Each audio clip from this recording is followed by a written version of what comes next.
It started with a dare. I should have known better than to agree, but the woods had always been a playground for us growing up, a place for camping trips, bonfire stories, and adventures that ended with us laughing around a crackling fire. But that night wasn't about laughter. I was there alone, not by choice, but because my so-called friends thought it would be funny to strand me with just a flashlight, a half-dead phone, and a backpack of essentials they'd thrown together, a bottle of water, a packet of crackers, and a pocket knife that might as well have been made of tinfoil. The rules were simple. Spend one night in the deep woods and emerge by dawn. If I did, I'd earn the ultimate bragging rights. If I didn't, well, no one wanted to talk about what that might mean. At first, it was almost peaceful. The moonlight filtered through the towering trees, and the sound of crickets filled the air. But the deeper I ventured, the more alien everything became. The woods didn't feel like a place where humans belonged. The trees grew thicker, their branches gnarled and clawing at the sky like desperate hands.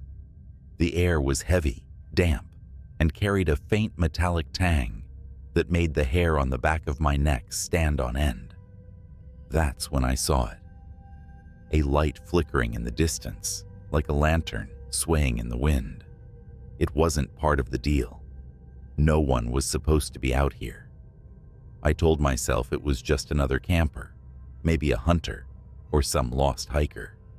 But something about the way it moved, too smooth, too rhythmic, made my stomach churn. Against every ounce of common sense, I followed it. Each step I took was quieter than the last, my breath barely audible as I closed the distance. But the closer I got, the more unnatural it seemed. The light didn't bounce like a flame or glow like a flashlight. It pulsed, expanding and contracting like it was alive. Then it disappeared. Not like it went out, more like it blinked out of existence. That's when I heard the first sound, a low, guttural growl that seemed to come from everywhere and nowhere at once. It wasn't like any animal I'd ever heard. It resonated in my chest, vibrating through my bones. I froze, my hand gripping the pocket knife like it was a lifeline. The growling stopped, replaced by the sound of leaves crunching. Not like footsteps. It was heavier, like something dragging itself across the forest floor. Then in the shadows, I saw movement, a shape just barely visible in the moonlight. It was tall, too tall to be human, and its limbs moved in disjointed, jerky motions, like a marionette being yanked by invisible strings. It stopped, its head tilting unnaturally to one side, and then it did the thing that made my blood run cold. It smiled, a grin that stretched impossibly wide, its teeth glinting in the faint light. But the smile wasn't human. It was too perfect, too sharp, and too full of malice. I didn't wait to see what would happen next. I turned and ran, the flashlight bouncing in my hand as I weaved through the trees. My lungs burned, my legs screamed, but I didn't dare stop. The growling returned, louder this time, closer, and then out of the corner of my eye I saw it again. The light, pulsing, almost mocking me. It was no longer in the distance. It was following me. I didn't stop running until my legs gave out. I collapsed against a tree, gasping for air, the world spinning around me. The light had vanished again, but the growling hadn't. It was circling now, moving through the trees with a predatory patience. I fumbled for the pocket knife, though deep down, I knew it was useless. Whatever was out there wasn't something you could stab. Then the sound stopped. The silence was worse. I strained my ears, listening for the faintest rustle, but all I heard was my own ragged breathing. The forest had gone deathly still, the usual symphony of crickets and rustling leaves replaced by a suffocating quiet. And then it spoke. Not in words, but in a sound, a high-pitched whine, like metal scraping against metal. It reverberated through the trees, setting my teeth on edge. It was as if the forest itself was groaning, bending under the weight of something unseen. I didn't want to move, but staying put wasn't an option. Clutching the knife, I forced myself to stand, my knees wobbling like jelly. I shone the flashlight around, but the beam seemed weaker now, swallowed by the darkness. That's when I saw them. Eyes. Dozens of them, glinting in the shadows. They were everywhere, peering from behind trees, peeking from the underbrush. They were too small to belong to the thing I'd seen earlier, but they weren't human either. They watched me, unblinking, their presence heavy and oppressive. One by one, they began to move closer. I backed away, the flashlight trembling in my hand. "Stay back," I whispered, though my voice was barely more than a croak.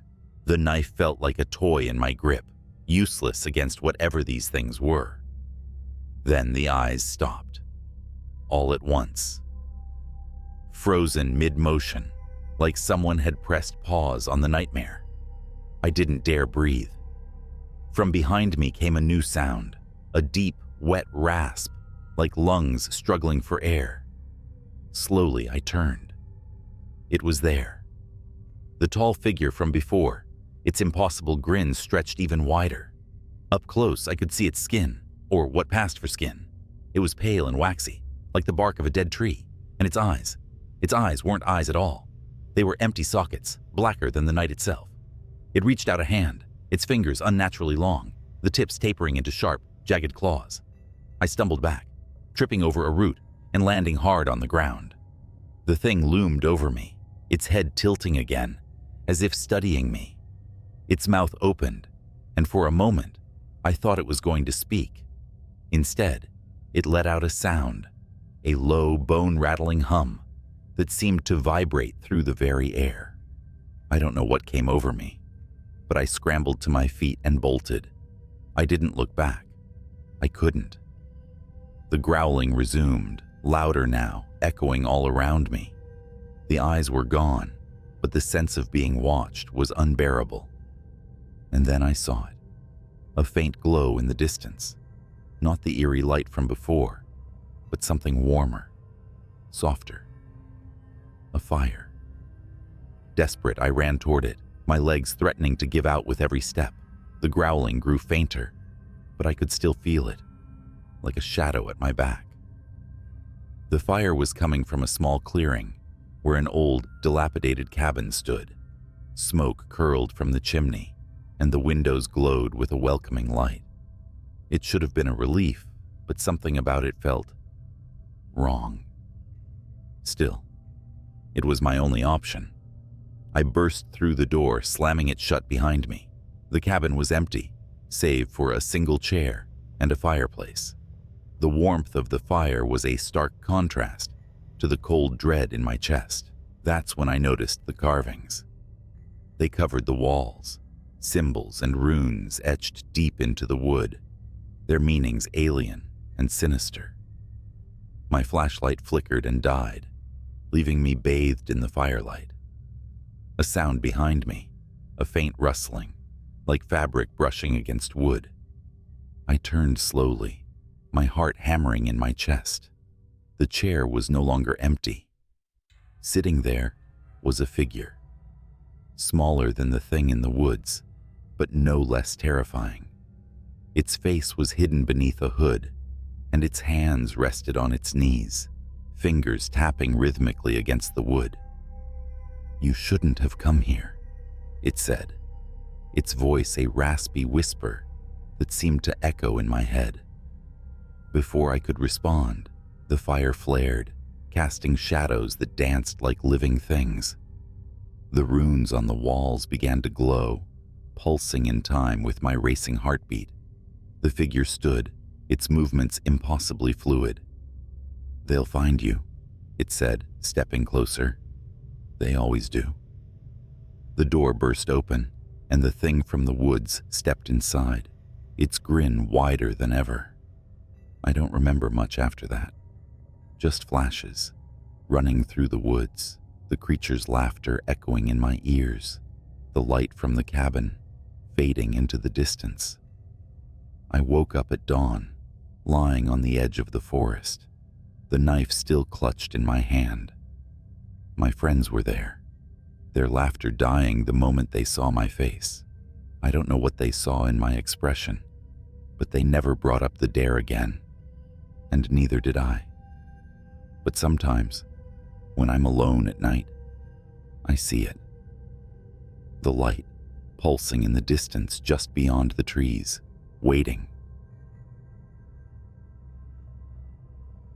The forest had a way of silencing everything, not just sound, but your thoughts, your instincts, your sense of direction. I wasn't supposed to be there, not at that hour, but something about those woods had been calling me all my life.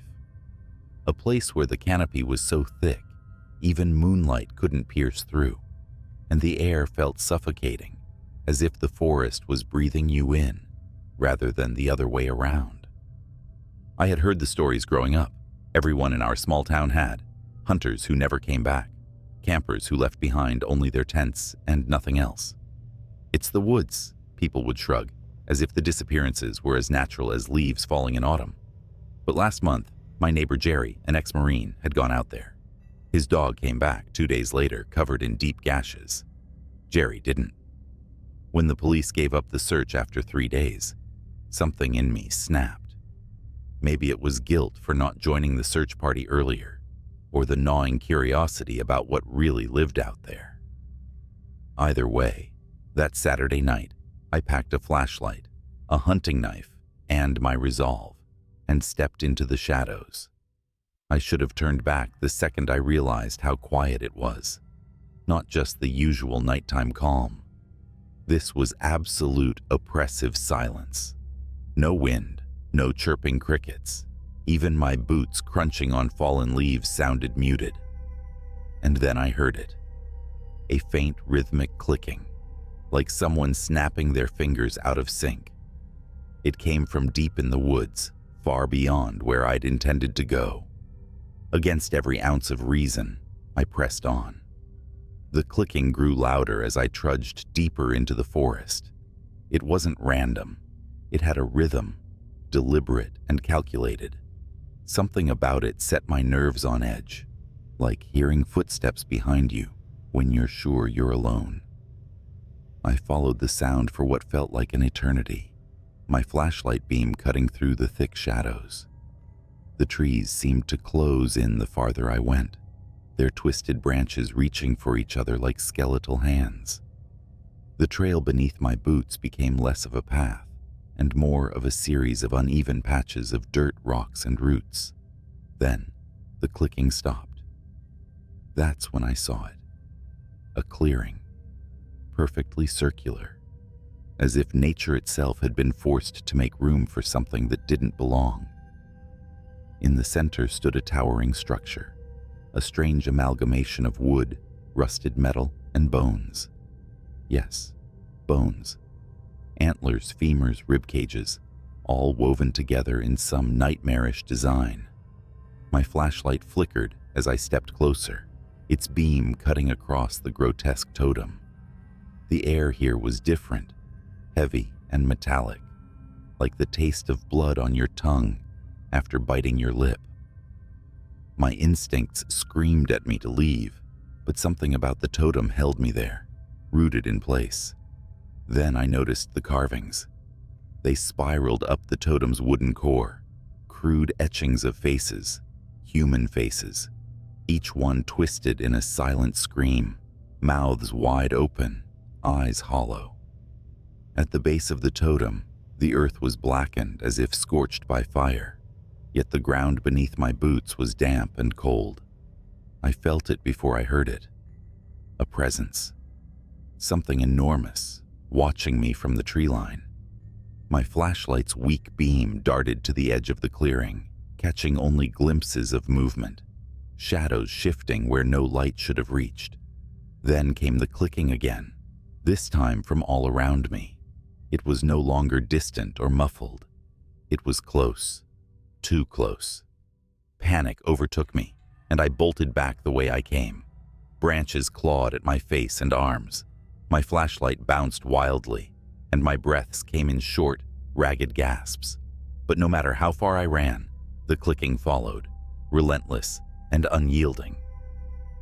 Suddenly, the ground disappeared beneath me. I'd stepped into a hole, the earth giving way as I tumbled into a narrow pit. Pain exploded in my leg as I landed hard, my flashlight clattering out of reach. Total darkness consumed me, and with it came a new sound, a low, guttural growl so deep it rattled my chest. I fumbled for my flashlight, my fingers brushing against cold, wet earth. The growling grew louder, joined by the unmistakable sound of claws scraping against stone. Whatever was down here with me, it wasn't small. When I finally found the flashlight and clicked it on, I wished I hadn't. In the beam of light stood a figure, hunched and elongated, its limbs far too long for its gaunt, leathery body. Its head was an abomination. Antlers sprouted from its skull, framing a face that was almost human, but twisted and stretched into something else entirely. Its eyes gleamed, reflecting the light in a sickly yellow hue. It opened its mouth, impossibly wide, revealing rows of jagged teeth, and then it clicked, slow, deliberate, like a predator savoring its prey. I scrambled backward, my hands slipping on the wet earth. The creature didn't move, its glowing eyes fixed on me, but the clicking sound grew louder, and I realized it wasn't just coming from the thing in front of me. It was coming from above. More of them. I looked up to see dozens of glowing eyes staring down from the edge of the pit. The clicking was deafening now, surrounding me like a macabre symphony. My heart pounded in my chest, and my mind screamed for escape, but there was nowhere to go.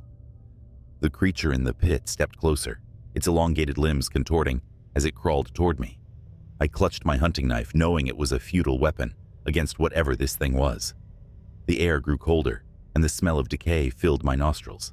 Then, just as it reached me, everything stopped. The clicking ceased, the growling faded, the creatures above vanished, their glowing eyes winking out one by one. Even the thing in the pit with me froze, its head tilting as if listening to something I couldn't hear. Then it retreated. Slowly, silently, it backed into the shadows and disappeared. I didn't wait to find out why. Adrenaline surged through me, and I clawed my way out of the pit, ignoring the searing pain in my leg. I didn't stop running until I burst out of the woods, collapsing on the side of the road as headlights approached. The driver was a local farmer who took one look at me and muttered, "You went into the deep woods, didn't you?" I could only nod, trembling and gasping for air. "Lucky you got out," he said, shaking his head. "Most don't. I've never gone back. But sometimes, on quiet nights, I still hear it. The clicking." I'd heard about the deep woods my whole life. Everyone in the nearby towns treated them like a curse, an ancient forest so dense and untouched that sunlight barely kissed the ground even at noon. There were stories, of course. Every town has its ghost stories. But this wasn't just some tale told by kids around a campfire. There was weight to it, a sense of collective fear that clung to the locals like a second skin. They said no one came back the same. Those who returned, if they returned, brought stories of strange whispers, unnatural lights, and things that watched from the shadows. Some claimed people never returned at all. I didn't believe in curses, or at least I didn't then. That's probably why I agreed to house sit for a friend of a friend, a lonely cabin on the outskirts of the deep woods. "Just keep the place tidy, feed the dog, and don't worry about the woods," they'd said, laughing a little too nervously. The cabin was more rustic than I expected. A single-story building with a creaky porch, a couple of cracked windows, and a satellite phone, as the only connection to the outside world. I was fine with that. After all, I'd come here to get away from my mess of a life in the city. The first few nights were uneventful, though the forest had a way of making me feel watched. The dog, a mutt named Rusty, was my only companion, and he spent most nights curled at my feet. But then, on the third night, I heard it. A faint knock. It wasn't from the door. It came from the direction of the woods. Part 2. The Whispers in the Dark. At first, I thought it was my imagination, maybe a branch tapping against the window. But when I got up to check, the knocking came again. 3 slow, deliberate taps. This time, I was sure it came from the tree line, about 20 yards from the porch. Rusty, usually fearless, let out a low, rumbling growl and backed away from the door. His ears were flat, his body tense. That was enough to put me on edge. I locked the door, turned off the lights, and sat in the dark, listening. The knocks stopped, but the silence that followed was worse. The woods had gone completely quiet. No rustling leaves, no chirping crickets, nothing but the sound of my own heartbeat thundering in my ears. And then came the whispers. They were faint, barely audible, like voices carried on the wind. But there was no wind. The air outside was still, heavy. I couldn't make out the words, but they had an odd cadence, a rhythm that made my stomach knot. Rusty whimpered and pressed himself against my leg, trembling.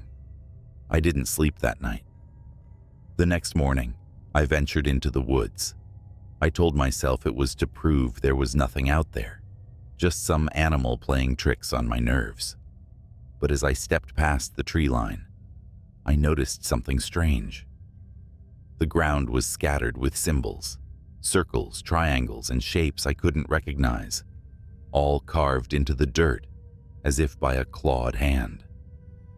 The deeper I went, the more frequent they became, until I stumbled upon something that made my breath hitch. In a small clearing, there was a pile of stones. On top of it sat a single deer skull, its antlers adorned with what looked like pieces of cloth and hair. The air here felt wrong, heavy and charged, like the moment before a lightning strike. That's when I heard the crunch of leaves behind me. I froze, every instinct screaming at me to run, but my legs wouldn't cooperate. Slowly, I turned. Nothing. The woods behind me were empty, but they didn't feel empty. The air seemed thicker, darker. I could almost feel the weight of unseen eyes pressing against me. Rusty, who had followed me reluctantly, let out a sharp bark and bolted back toward the cabin. I should have followed him. Instead, I lingered, drawn by a mix of curiosity and fear. I didn't believe in curses or spirits, but the silence around me felt alive. When I finally started to retreat, a sound stopped me dead in my tracks. Crunch. It wasn't like an animal moving through the underbrush. It was deliberate, measured. Footsteps. Hello? My voice cracked as it left my throat. The reply wasn't a word. It was laughter, low and guttural, like someone struggling to hold it in. I spun around, trying to pinpoint the direction, but it echoed, bouncing from tree to tree. Then I saw it. At first, I thought it was just another shadow among the trees, but the longer I stared, the clearer it became.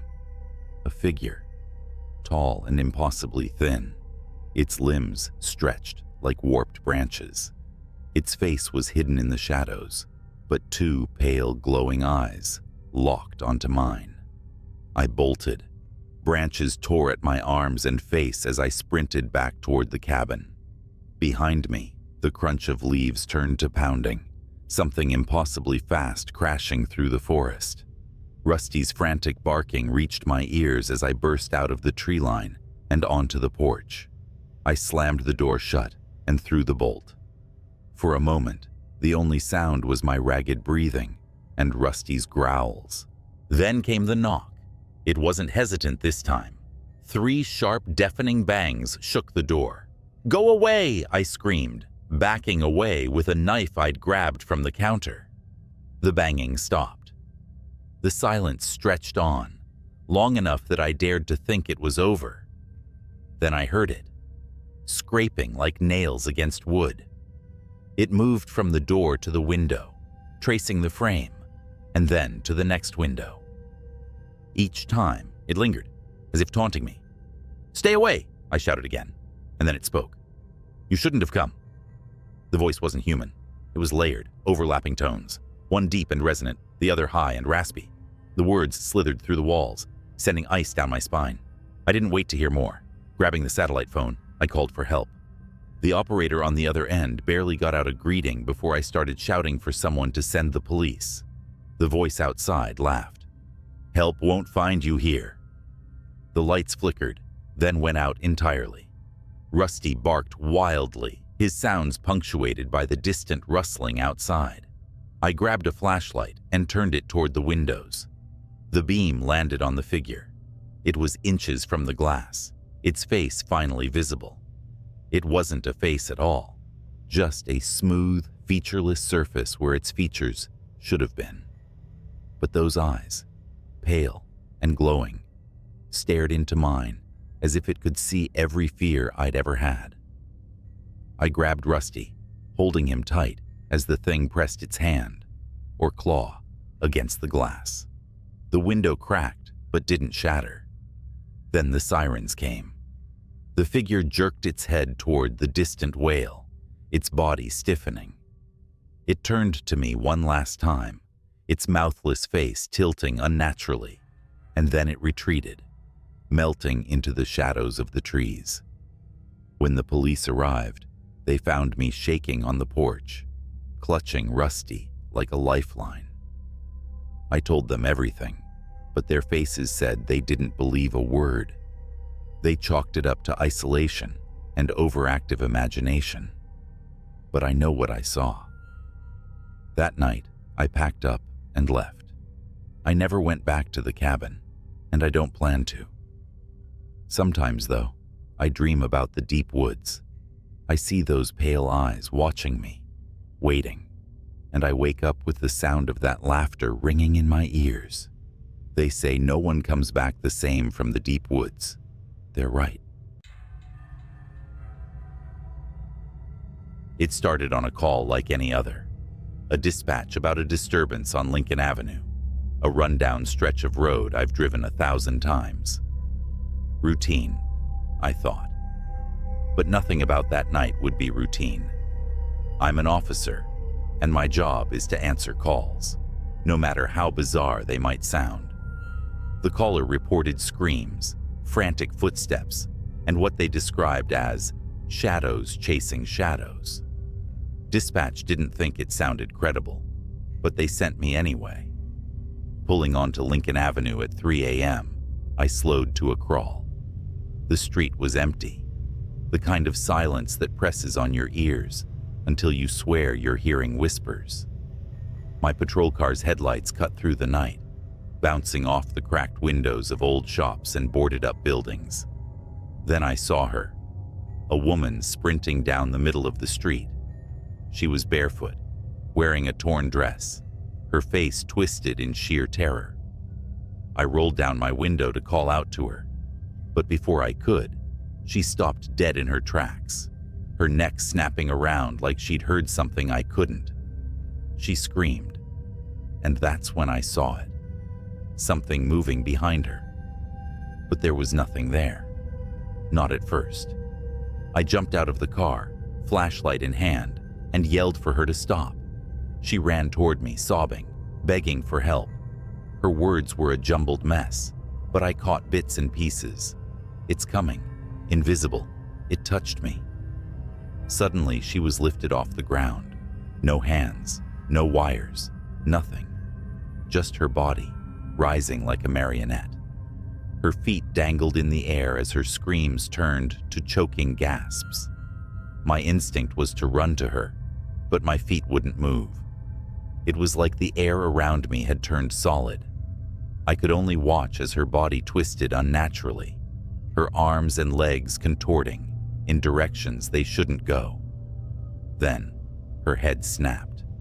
She fell to the pavement in a heap, lifeless. The silence returned, thick and heavy. My radio crackled with static, but no voices came through. I approached her cautiously, flashlight shaking in my grip. Her wide, glassy eyes stared up at me, mouth frozen, mid-scream. There were bruises around her neck, bruises that didn't look like they came from human hands. I called for backup, but deep down, I knew no one would believe what I just saw. As I waited, something caught my eye. A shimmer in the air, like heat waves rising off asphalt. It hovered where the woman had been lifted. My heart pounded as I reached for my gun. The shimmer moved toward me, slow and deliberate. I fired. The bullet hit something. The shimmer flared, twisting like a living thing in pain, then vanished. But the air didn't feel any lighter. Whatever was out there, I knew it wasn't gone. When backup arrived, I didn't tell them everything, just that I found her like that.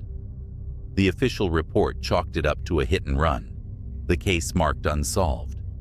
But I couldn't let it go. That was the night I learned about the Tartarus Archive. But that's a story for another time. For now, just remember, not everything you see on Lincoln Avenue is real, and some things you don't see are more real than you'd like to believe. Weeks passed, but the image of that woman's body didn't leave me. Every night, I drove down Lincoln Avenue on my patrol, scanning for something, anything, to make sense of what happened. But the street stayed empty, a scar on the city's map. I became obsessed. I started digging through old police files, hoping for patterns. Reports of disappearances on Lincoln Avenue dated back decades. Most were written off as runaways, accidents, or unexplainable events buried under paperwork. But some officers, those who worked late shifts on the avenue, had left chilling notes in the margins of reports. Felt watched, couldn't see anything, but it was there. I tried to share my concerns with my partner, but he brushed it off. "Don't go looking for ghosts," he said. But I couldn't stop. One night, my obsession nearly killed me. I was parked on the avenue, engine off, windows cracked. It was quiet, too quiet. Then, a sound, a faint hum, like static, but coming from nowhere. My skin prickled. I stepped out of the car, flashlight in hand, and looked around. That's when I saw the shimmer again. It was closer this time, less subtle. The air seemed to bend around it, distorting the empty street like a funhouse mirror. My gut screamed at me to get back in the car, but something about it was magnetic. Against all reason, I stepped closer. The shimmer moved. It was fast, darting down the street like a predator circling its prey. My flashlight flickered, then died. My gun felt useless in my holster. And then, I heard the whisper, "You shouldn't be here." It wasn't a voice, not exactly. It was in my head, but louder than my thoughts. I stumbled back, the whisper growing into a deafening roar. Shapes began to form in the shimmer, elongated limbs, hollow eyes, twisted mouths that didn't belong on any living creature. They flickered in and out of existence, like they couldn't fully cross into our reality. I ran. Back in the car, I threw it into drive and sped off. My radio crackled, voices cutting in and out. "Officer down on Lincoln Avenue." The voice wasn't mine. When I reported the incident, I was met with silence. My captain gave me a long, hard look, then dismissed me for the night. 2 days later, I was called into his office. He handed me a file labeled Classified Tartarus Division. Inside were grainy stills from security footage, the woman I'd seen that night, the shimmer, and other images, faces contorted in terror, bodies suspended in midair, shadows that didn't belong to anything human. He said only one thing: "You didn't see anything." I didn't sleep that night. Instead, I combed through the Tartarus file in secret. There were names of other officers, all with eerily similar accounts, all sworn to silence. A few had gone missing. That's when I found the recording. It was from a patrol car on Lincoln Avenue, time-stamped 5 years ago. The dash cam footage showed an empty street at first. Then, the shimmer appeared. The car's engine revved, but the officer never escaped. The shimmer enveloped the vehicle, and within seconds, the footage cut to static. The officer was never found. I requested a transfer the next day. Now, years later, I'm hundreds of miles away from Lincoln Avenue, but the whispers still haunt me. Sometimes when it's quiet, I'll hear the hum, faint but unmistakable. I've learned to ignore it. But if you ever find yourself driving down Lincoln Avenue late at night, and the air feels heavy, like it's pressing down on your chest, don't stop. Whatever you do, don't stop. The first time I saw her was through the cracked screen of a police body cam. "Dispatch, suspect unarmed but acting erratic," the officer muttered as his footsteps echoed down the shadowed alley, his breath clouded in the frigid night air. Every exhale, a whisper of tension. The camera bobbed with his steps, capturing the shimmer of frost on the brick walls and the distant glow of streetlights. Then she appeared. She was crouched by a dumpster, her back to the officer, swaying ever so slightly like she was listening to music only she could hear. Her hair, long and dark, clung to her like seaweed on a corpse. The officer called out, his voice steady but sharp. "Ma'am, this is the police. Are you all right?" She didn't turn around. Instead, she raised a single hand, a pale skeletal thing with fingers too long, almost insect-like, and scratched the air. Slowly, methodically, like she was carving something unseen into the fabric of the night. "Ma'am," the officer repeated, more urgent now. He stepped closer, boots crunching on broken glass. That's when she moved. She didn't stand or turn around. She simply twisted. Her neck rotated far beyond what should have been possible, vertebrae cracking like dry twigs, until her face was staring back at the camera. Her eyes were enormous, hollow pits, swallowing the weak beam of the officer's flashlight. And her mouth, God, her mouth, stretched into a grin that could split a human skull. The body cam glitched. For a moment, the screen was static, the audio a shrill, grating scream. When the feed returned, the alley was empty. The woman was gone. "Officer Monroe, what's your status?" Dispatch buzzed, but Monroe wasn't responding. His body cam showed nothing but the open alley now, the flashlight beam trembling as it panned across damp brick walls. Then, with a wet, guttural crunch, the camera fell sideways. The last thing it captured before going dark was a streak of blood pooling into the frost. I shouldn't have seen that footage, but I did. And now she's found me. For 3 days after seeing that footage, I couldn't sleep. Every creak of my apartment, every shadow caught in the corner of my eye felt alive, as if it carried the echo of her grin. Monroe's body was never found. The official report chalked it up to gang violence in the area, but I knew better. That thing, whatever it was, had taken him. I work in law enforcement too, just not on the front lines. My job was to review body cam footage for ongoing investigations, compiling evidence for court cases. After Monroe's footage, I told myself I'd misinterpreted what I saw. Maybe it was a trick of the light, a camera malfunction, or exhaustion playing tricks on my mind. But the night after I filed the footage, I got a message in my inbox. Unreviewed Incident 1127 code redacted. It was flagged for immediate review, a case assigned to me, and only me. At first, I thought it was a mistake. No one spoke to me about it. No directives came through, just the video file. I shouldn't have clicked on it, but I did. This wasn't from Monroe's district. The footage came from across the city, 3 nights after his disappearance. It showed 2 officers responding to a break-in at a derelict industrial warehouse.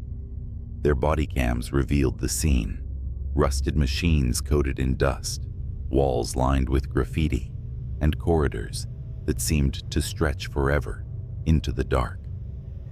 "Anyone here? Show yourself," one officer barked, his flashlight slicing through the shadows. His partner covered his 6, their footsteps echoing through the cavernous space. And then they heard it. Laughter. It was faint at first, barely audible. A child's giggle. But as they moved deeper, it grew louder, distorted, the pitch warping until it sounded less like laughter and more like the twisted cries of something mocking human joy. "Cut the crap," the second officer shouted. "This is your last warning." The laughter stopped. The silence that followed was heavier than the darkness around them. That's when the flashlight beams caught movement. Something darted between the rusted machines, too fast to track. The officers shouted, raising their weapons, but it was no use. The thing emerged, not running, but crawling, limbs too long, joints bending the wrong way. It skittered toward them with impossible speed, its hollow eyes reflecting the light like mirrors. One officer fired. The gunshots echoed, deafening in the emptiness. The creature stopped, crouched on all 4s, and cocked its head. It didn't bleed. It didn't fall. It simply stared, grinning that same skull-splitting grin. Then it lunged. The camera feed erupted into chaos. Flashes of limbs, screams, static. The footage ended abruptly. I shut my laptop, heart pounding. My apartment felt suffocatingly quiet. Too quiet. And then I heard it. A faint scratching noise. At first I thought it was coming from the walls, maybe rats or the old pipes. But as I sat there frozen, I realized it wasn't the walls. It was my window. I turned slowly. The blinds were drawn, but I could see the silhouette behind them. Something tall, with fingers too long, was tracing patterns in the glass. Slowly, methodically. I don't know how long I sat there, paralyzed, staring at that shadow. Minutes. Hours. Finally, I mustered the courage to reach for my phone. My fingers trembled as I dialed 911. 911? What's your emergency? "There's someone outside my window," I whispered. "Can you describe them?" The scratching stopped. The blinds fluttered, as if touched by a faint breeze. Then slowly, they began to part. "No," I stammered. No. Sir, are you there? Sir?" It was her. That face. That impossible grin. Her hollow eyes bore into mine as she pressed her palms flat against the glass, her nails scraping in a slow, deliberate rhythm.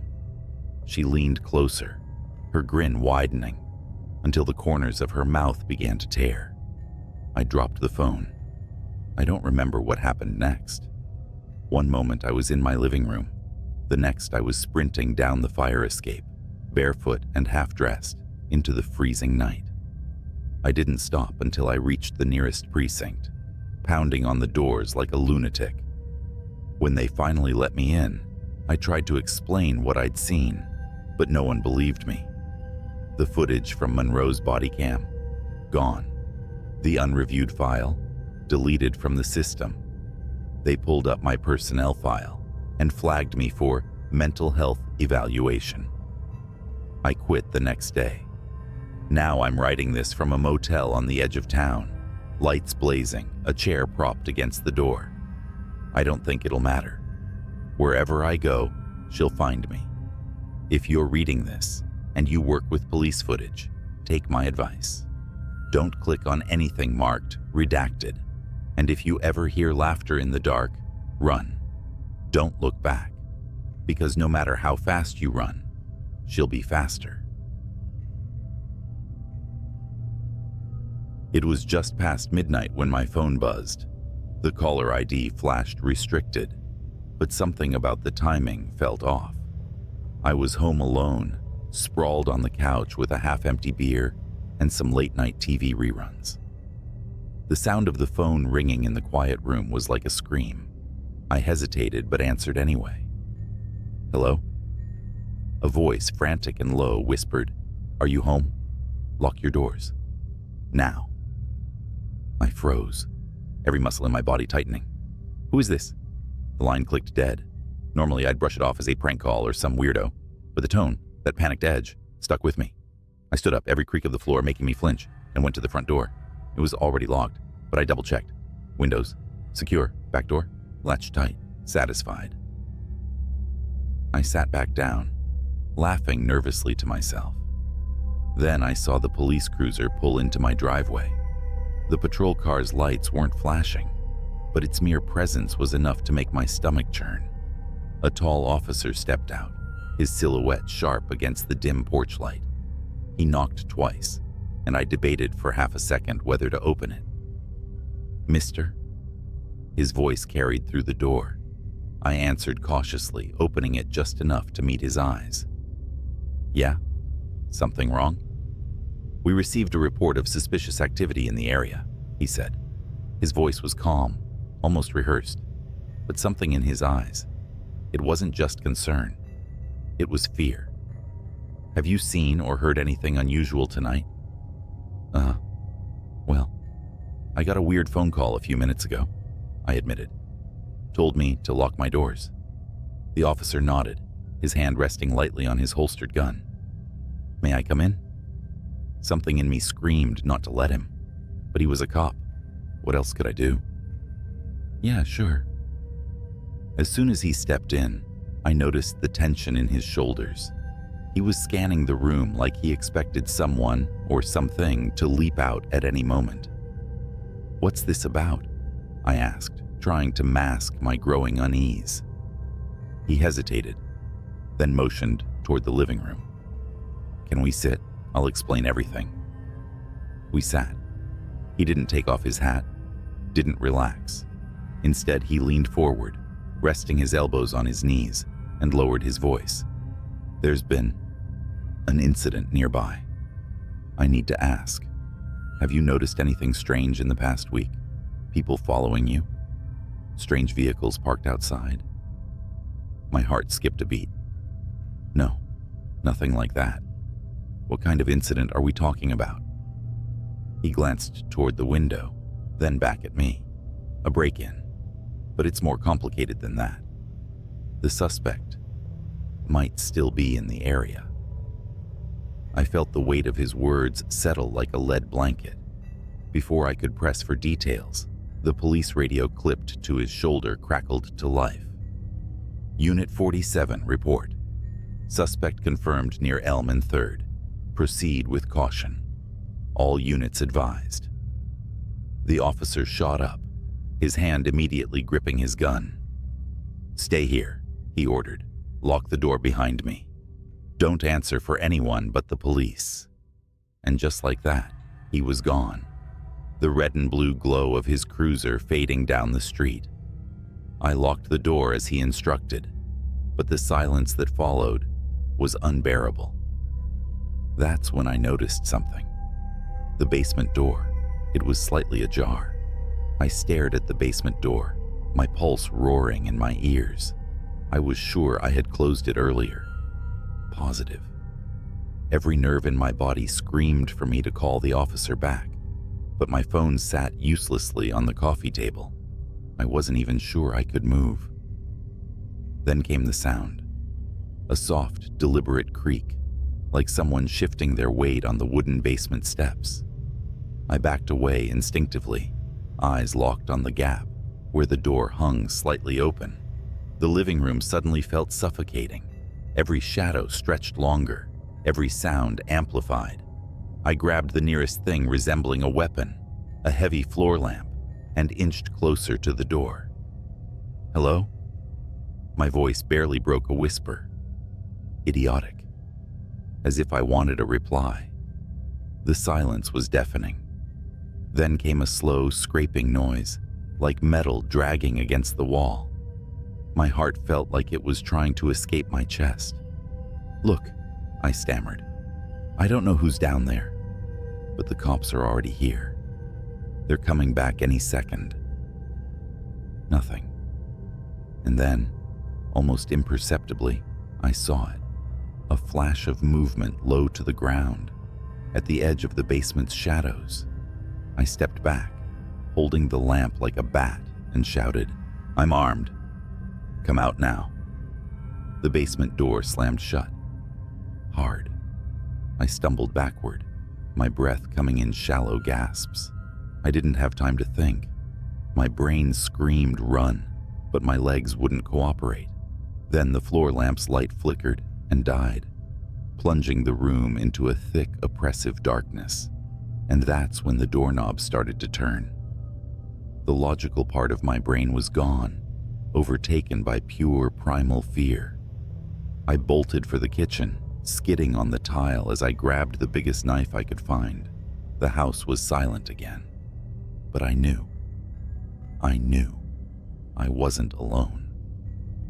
I tried to force my trembling fingers to dial 911, but the phone buzzed with a new notification. A single text message: "Get out." The number was restricted. As if on cue, the basement door creaked open. Heavy, deliberate footsteps echoed on the stairs. I pressed myself against the far wall of the kitchen, knife in hand, when I saw him step into view. It wasn't the cop. The man was tall and wiry, his face obscured by some kind of crude mask, a burlap sack with slits for eyes. He held a crowbar in one hand, tapping it rhythmically against the wall as he stepped into the living room. "You're making this harder than it needs to be," he rasped, his voice low and gravelly. "Come out now, and I'll make it quick." I froze, barely breathing, as he scanned the room. His head tilted, and he sniffed the air like a predator. Then he turned, heading for the hallway that led to the kitchen. I wasn't going to wait for him to find me. As soon as his back was turned, I bolted. I sprinted through the side door into the yard, knife still clutched in my hand. The cold air hit me like a slap, but I didn't stop. I ran toward the street, praying the officer's cruiser would still be close. Instead, I saw two figures standing in the shadows near the curb. "Help!" I screamed, desperate, running toward them. They stepped into the light. It was the officer. But standing next to him was another man, wearing a matching police uniform. Same height, same build, same badge. My brain struggled to process it, and before I could stop myself, I blurted, "What?" The officer I'd let into my house earlier raised his gun. "On the ground, now." I didn't move. Couldn't. The other officer, the real one, looked just as confused as I felt. He put a hand on his holster, his expression sharp. "What's going on here?" The man with the gun didn't answer.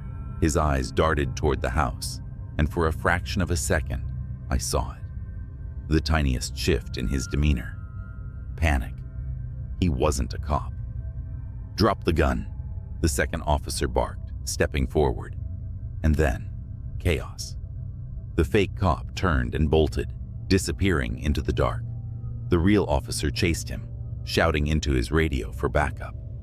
I stood there trembling, clutching my knife, trying to make sense of what had just happened. Behind me, from the open basement door, came a low, guttural laugh. I didn't wait. I ran. The real police arrived minutes later. They searched the house, the basement, the yard, but whoever or whatever had been there was gone. No fingerprints, no sign of forced entry. Nothing. The officer who'd chased the imposter returned, his face pale. He told me the man had vanished into the woods, leaving behind a discarded mask and the empty shell of a police cruiser. "That guy in your house?" the officer said, his voice grave. He's been posing as law enforcement for months, breaking in, stalking people.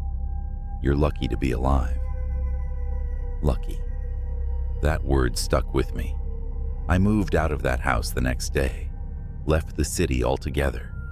But every night I still wake up in a cold sweat, hearing the creak of the basement stairs. And sometimes, when my phone buzzes in the dark, I still see those words, "Get out." I didn't believe the warnings at first. I mean, who listens to whispers about a desolate highway anyway? But this wasn't just any road. It was Ridgeway Stretch, a winding path through the middle of nowhere. My night shift had just ended, and my brain was buzzing too much for a straight route home. Something about the idea of open roads under a pitch-black sky seemed soothing. I should have stayed on the main road. It started harmless enough. The hum of my car, the faint rhythm of late-night radio, and the vast emptiness stretching ahead. But something felt off. The moon, which had been full and bright, vanished behind clouds, plunging the world into a darkness so thick my headlights barely made a dent. Then I saw it. A figure on the side of the road, just standing there. I slowed down, debating whether to stop. They didn't wave, didn't move, just stood still like they were carved out of the darkness itself. Something about the way they leaned slightly forward felt wrong, like gravity was holding them in place unnaturally. My instinct screamed, "Keep driving." So I did. But as my car rolled past, the headlights flickered, and I swear I saw the figure twist its head to watch me. Only, there were no eyes, just hollow pits. My chest tightened, and I floored the gas pedal. The car roared forward, the speedometer climbing past 70, but I couldn't shake the feeling that something was following me. The road felt endless, curving in ways it hadn't before, twisting like a serpent. My GPS blinked out, replacing my destination with static. That's when the radio crackled to life.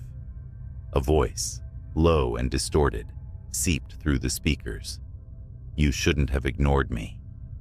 I nearly swerved off the road as the voice hissed through the car's speakers. My heart pounded so hard, it felt like it was rattling my ribs. The radio wasn't even turned on. I'd switched it off minutes ago, fed up with static. But here it was, alive and taunting me. I tried to laugh it off, convincing myself it was just my mind playing tricks. Long shift, dark road, adrenaline. Classic ingredients for a good scare. That's all it was. At least, that's what I told myself until my headlights caught movement up ahead. Something darted across the road, low and fast, like an animal. I slammed the brakes hard, skidding to a stop. The silence afterward was deafening. My car idled in the middle of the stretch, headlights illuminating nothing but empty asphalt and the distant shimmer of mist. Then came the sound, a soft, rhythmic tapping. It wasn't coming from outside, it was coming from above. I froze, staring at the roof of the car. The tapping grew louder, sharper, like nails scratching at metal. My breath hitched as I glanced at the rearview mirror. The interior was pitch black, but for a moment, I thought I saw movement behind me. A subtle shift of a shadow that shouldn't have been there. Gripping the wheel tighter, I slammed the car into gear and sped off. The tapping stopped instantly, but the relief didn't last. My phone buzzed on the passenger seat. It was a text from a number I didn't recognize. Look in the mirror. I didn't want to. God help me, I didn't want to. But my eyes betrayed me, flickering up to the rear view. The shadow was back, but now it had form. A figure hunched low, its head almost brushing the roof. I couldn't make out its face, but I could feel it staring at me, the weight of its presence pressing down on my chest. "No," I whispered, shaking my head, as if denying it could make it disappear. My foot pressed harder on the gas.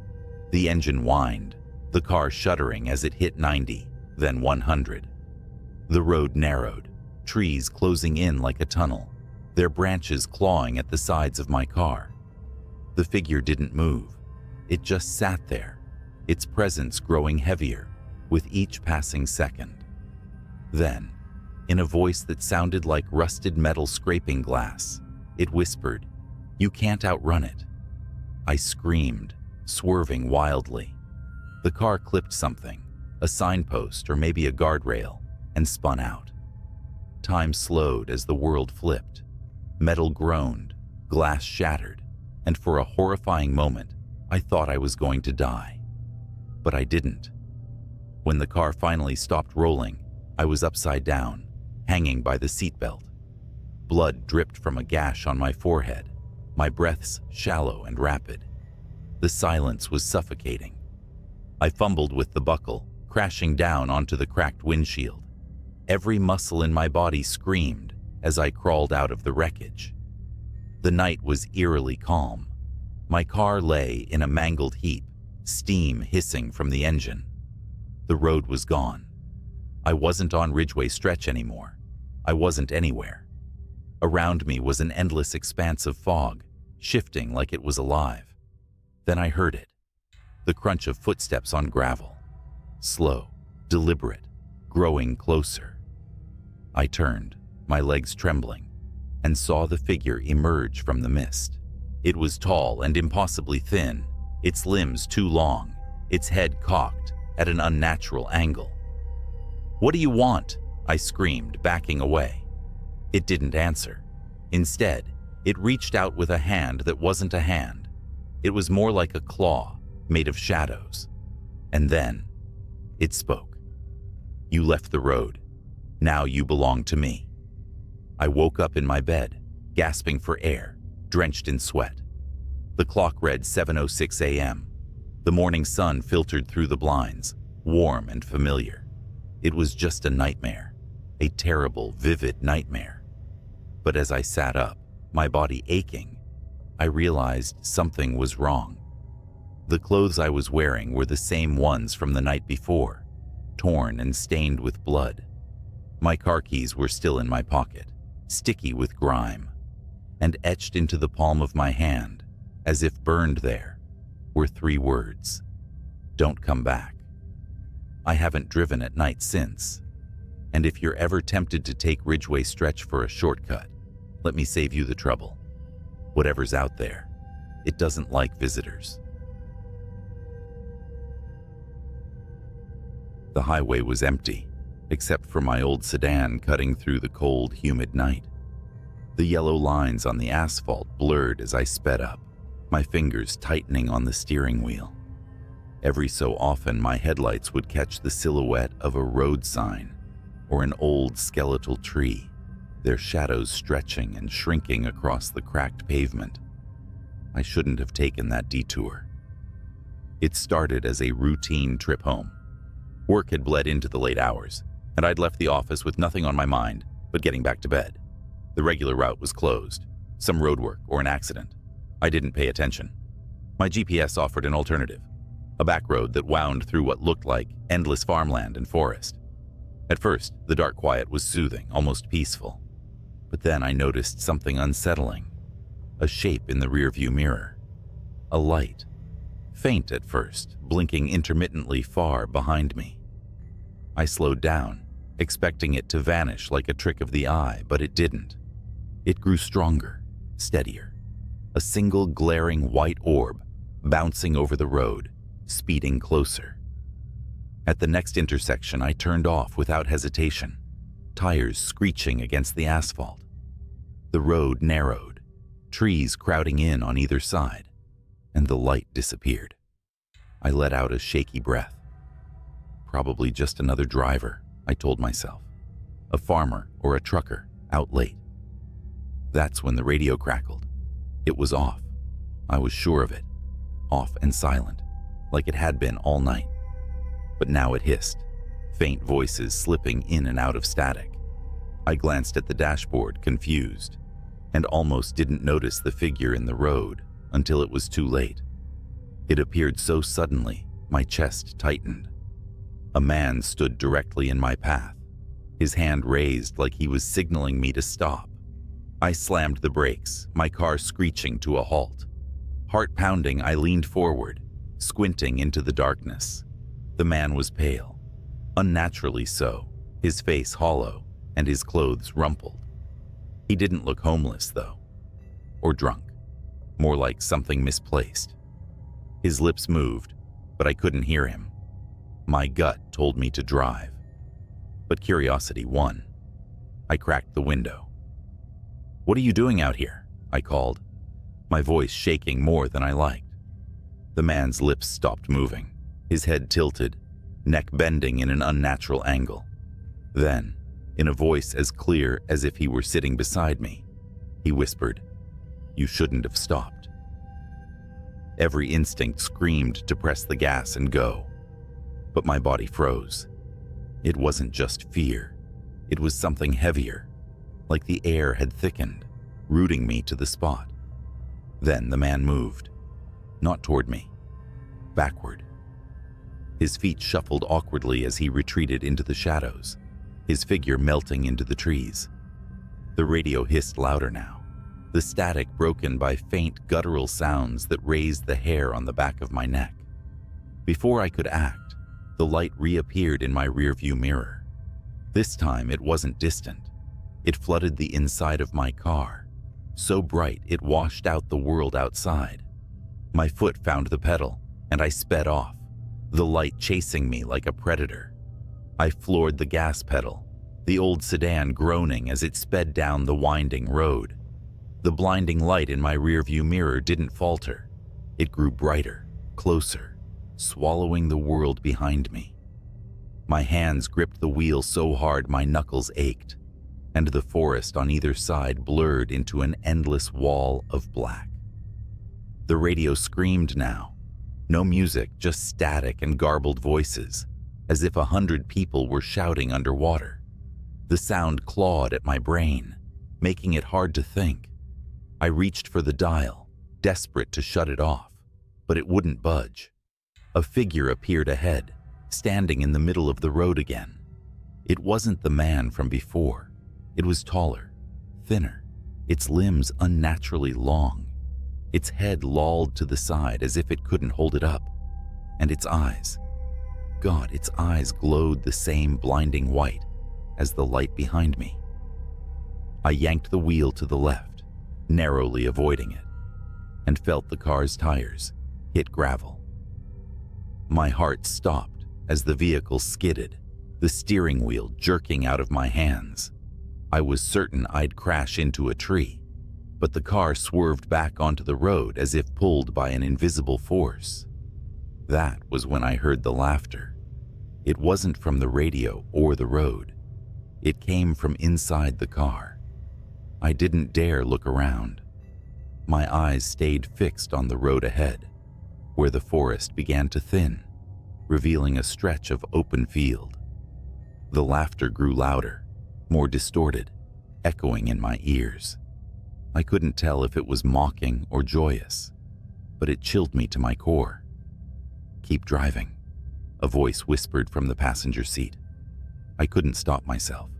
I glanced over. The passenger seat was empty, but for a brief moment, the shadows seemed to shift, forming a faint outline of a figure hunched over, watching me. Its face was obscured, but its presence pressed on me like a physical weight. The light in the rearview mirror was gone now, but I didn't dare slow down. My car roared across the field, the tires thumping over uneven ground. The open space should have felt like relief, but the darkness here was heavier, more oppressive. It swallowed the stars and the moon, leaving only my dim headlights cutting through the void. Then my engine sputtered. No, I muttered, slamming my foot on the pedal. The car jerked forward but lost speed, its protests growing louder with each passing second. Finally, it rolled to a stop, the engine clicking as it died. The headlights flickered, then went out, leaving me in absolute darkness. For a long moment, there was silence, and then I heard it. Footsteps. slow, deliberate, crunching over the dirt behind me. My breath hitched, my entire body trembling. I fumbled for my phone, desperate to turn on its flashlight, but it slipped from my hands and fell somewhere under the seat. The footsteps stopped. A faint glow appeared in the distance, the same orb of light I'd seen earlier. It hovered, pulsating like a heartbeat, and slowly began to move toward me. I scrambled out of the car, my legs weak, my body screaming to run, but unable to obey. The orb floated closer, illuminating the field in its eerie, shifting glow. And then I saw them. Figures stood all around me, their outlines faint and flickering, like static on an old TV. They were just outside the orb's reach, encircling me. Their faces were blank, no features, no eyes, just smooth, pale surfaces that tilted toward me as if watching. The orb stopped a few feet away, hovering in the air. I stared at it, mesmerized, as it began to change. Its light dimmed, revealing a swirling, gas-like surface that twisted and turned. The figures stepped closer, their movements jerky, unnatural. I forced myself to move, stumbling backward. My hand brushed against something cold and metal. The car's door. Without thinking, I climbed back inside and locked the doors, as if that could protect me. The orb didn't follow. Instead, it began to stretch and shift, forming a long, thin shape that resembled an arm. The limb extended toward the car, its fingers tapping gently on the windshield. Tap, tap, tap. The radio crackled to life again, this time with a single clear voice. Run. The orb exploded in a blinding flash of light, and I screamed, shielding my eyes. When I dared to look again, the figures were gone. The field was empty, silent, except for the faint hum of my engine sputtering back to life. I didn't question it. I slammed the car into gear and sped off, not caring where the road led, as long as it was away. The orb's glow lingered in my rearview mirror for miles, like a distant star, before finally fading into the night. I made it home just before dawn, my hands still trembling as I shut the door behind me. Sleep didn't come that morning, or the next night. I still see the orb sometimes, in the corner of my vision, when I'm driving alone, and I never ever take the back roads anymore. It's a quiet November night, and you're driving along a winding country road, the kind that feels endless, flanked by skeletal trees, clawing at the dark sky. The kind of night where even the stars seem to shy away, leaving you under a dome of oppressive blackness. Your high beams carve a narrow path ahead, illuminating only the cold asphalt and the occasional reflector post. You weren't supposed to take this road, but the GPS rerouted you due to an accident on the interstate, and now you're here, on this godforsaken road, miles from anywhere. And then you see it, a figure. It's standing at the edge of the road, barely illuminated by your headlights. Instinctively, your foot eases off the accelerator. They're not waving you down, not signaling for help. They're just standing there, facing the road, facing you. Your brain tries to rationalize it. Maybe it's a stranded motorist, a jogger. But why here? Why now? The figure doesn't move. It's when you draw closer that the dread sets in. They're dressed in a coat far too light for the weather, their head hanging at an angle that makes your neck hurt just looking at it. You squint, heart hammering. Their face is obscured, shadowed, or maybe featureless. Your gut screams at you to keep driving. Just keep going. Don't stop. But something, some damnable magnetic pull, makes you slow down. You stop the car about 20 feet away. The figure doesn't react. It's as if they don't notice your car or don't care. You flick on your brights, flooding the road with light, and they're gone. No, not gone. Moved. You see them now, but they're off the road deeper into the trees, standing just at the edge of the beam's reach, still as a statue watching. You don't know why, but you roll down the window just a crack. Maybe it's curiosity. Maybe it's that human instinct to do the worst possible thing in a dangerous situation. Your voice feels small in the yawning silence. "Hey, you need help?" No response. The figure doesn't move, but the trees behind them sway slightly in the wind, or at least you think it's the wind. It's hard to tell because you hear nothing. No rustle of leaves, no distant hum of crickets, just the engine's low growl and your own breathing, sharp and uneven. You start to second-guess yourself. Maybe you imagined them moving off the road. Maybe your tired brain is playing tricks. But then your headlights flicker. Not off, not entirely, but enough to make your stomach drop. The beams dim for a split second, and when they come back, the figure is closer. Much closer.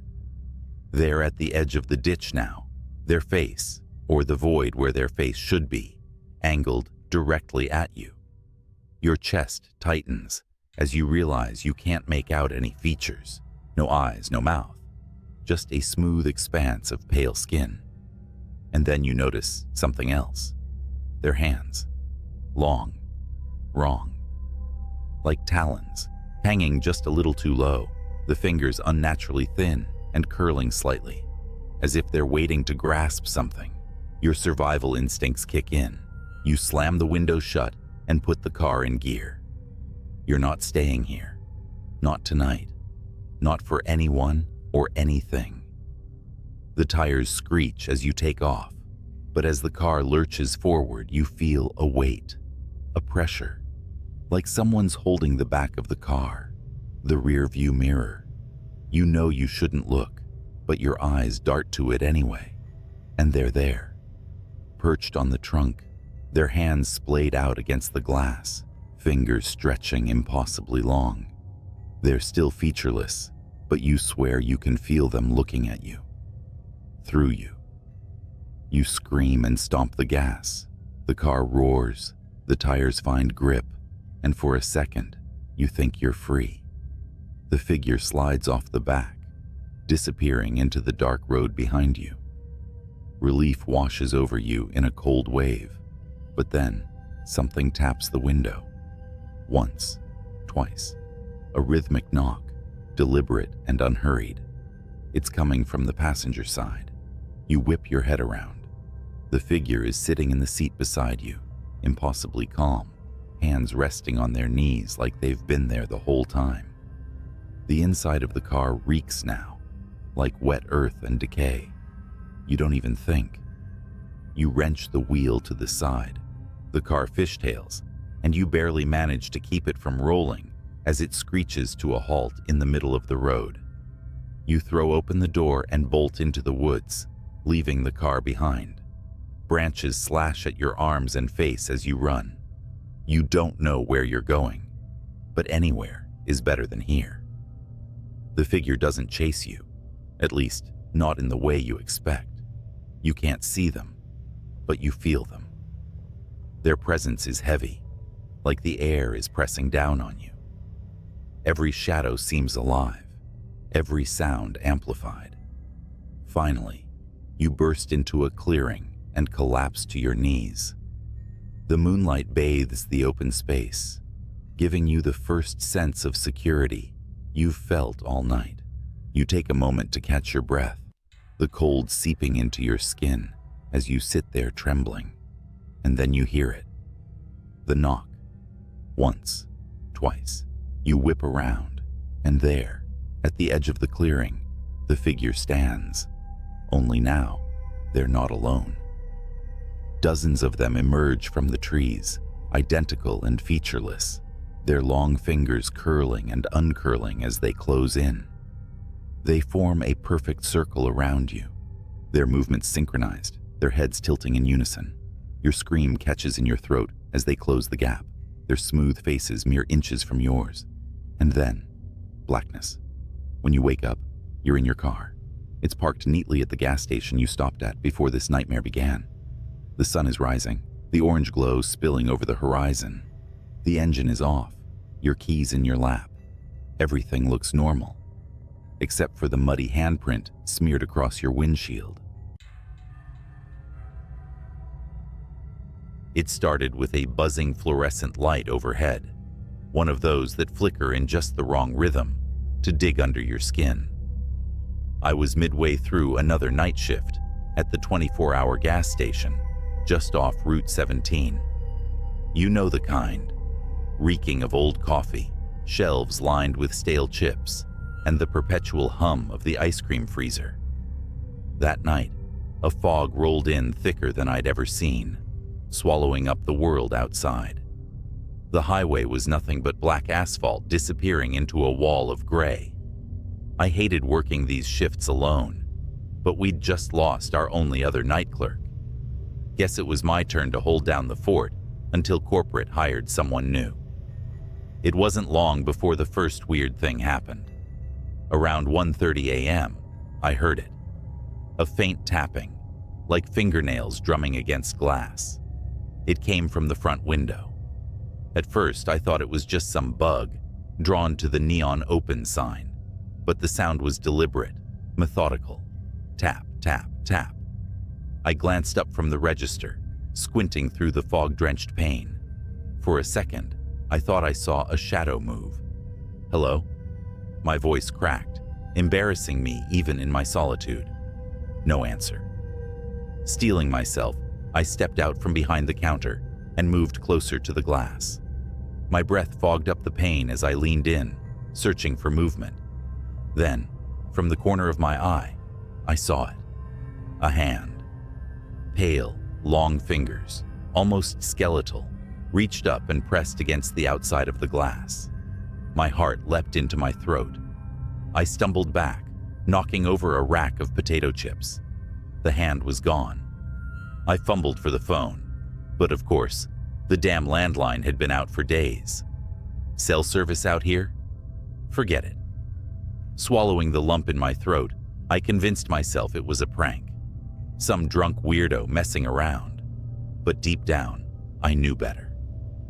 I sat back behind the counter, trying to focus on restocking cigarettes and lottery tickets. For a while, it was quiet again, save for the buzz of that stupid light. Then the power flickered, plunging the store into a brief, suffocating darkness. When the light snapped back on, something wasn't right. One of the aisles, the one with the cheap candy, had been knocked over. Candy bars scattered across the floor. No way had that been like that before.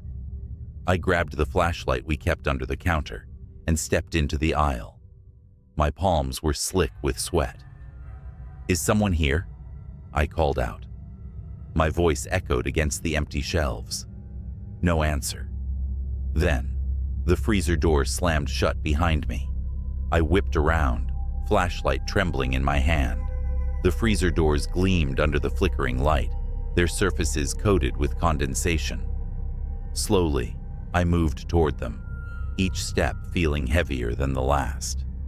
The air seemed colder than it should have been, like the chill from the freezers had leaked into the entire store. My breath puffed out in short, nervous clouds. And then I saw it. One of the glass doors had fogged over, and written in the condensation, in long, jagged letters, were the words, "Look behind you." I froze. Every hair on my body stood on end. My throat felt tight, like something invisible was wrapping around it. I didn't want to turn. Every cell in my body screamed, "Don't turn around." But I did. The flashlight beam swept over the empty aisles, shaking as I scanned for anything out of place. There was nothing, just shelves of junk food and energy drinks. The fogged-up window near the entrance. The door I swore I had locked earlier, now standing slightly ajar. A tendril of fog curling in like a lazy, creeping snake. And then, movement. At the edge of the beam, something darted between the shelves, not walking, crawling. I backed up toward the counter, flashlight shaking. "Who's there?" I shouted, my voice cracking. It appeared then, just for a second, peeking out from the corner of the pet food aisle. A face. But it wasn't a face. No eyes, no mouth, just smooth, pale skin stretched unnaturally tight over bone. The thing leaned out farther, its head cocking to one side like it was studying me. Then it scuttled out of sight, faster than anything human should move. I didn't think. I just ran. I sprinted toward the front door, slamming into the glass, fumbling with the lock. My fingers felt clumsy, the cold making them numb. Behind me, I heard it again, the tapping. But this time, it was everywhere. From the freezer doors, the windows, even the ceiling. Tap, tap, tap. The door finally gave way, and I stumbled out into the fog.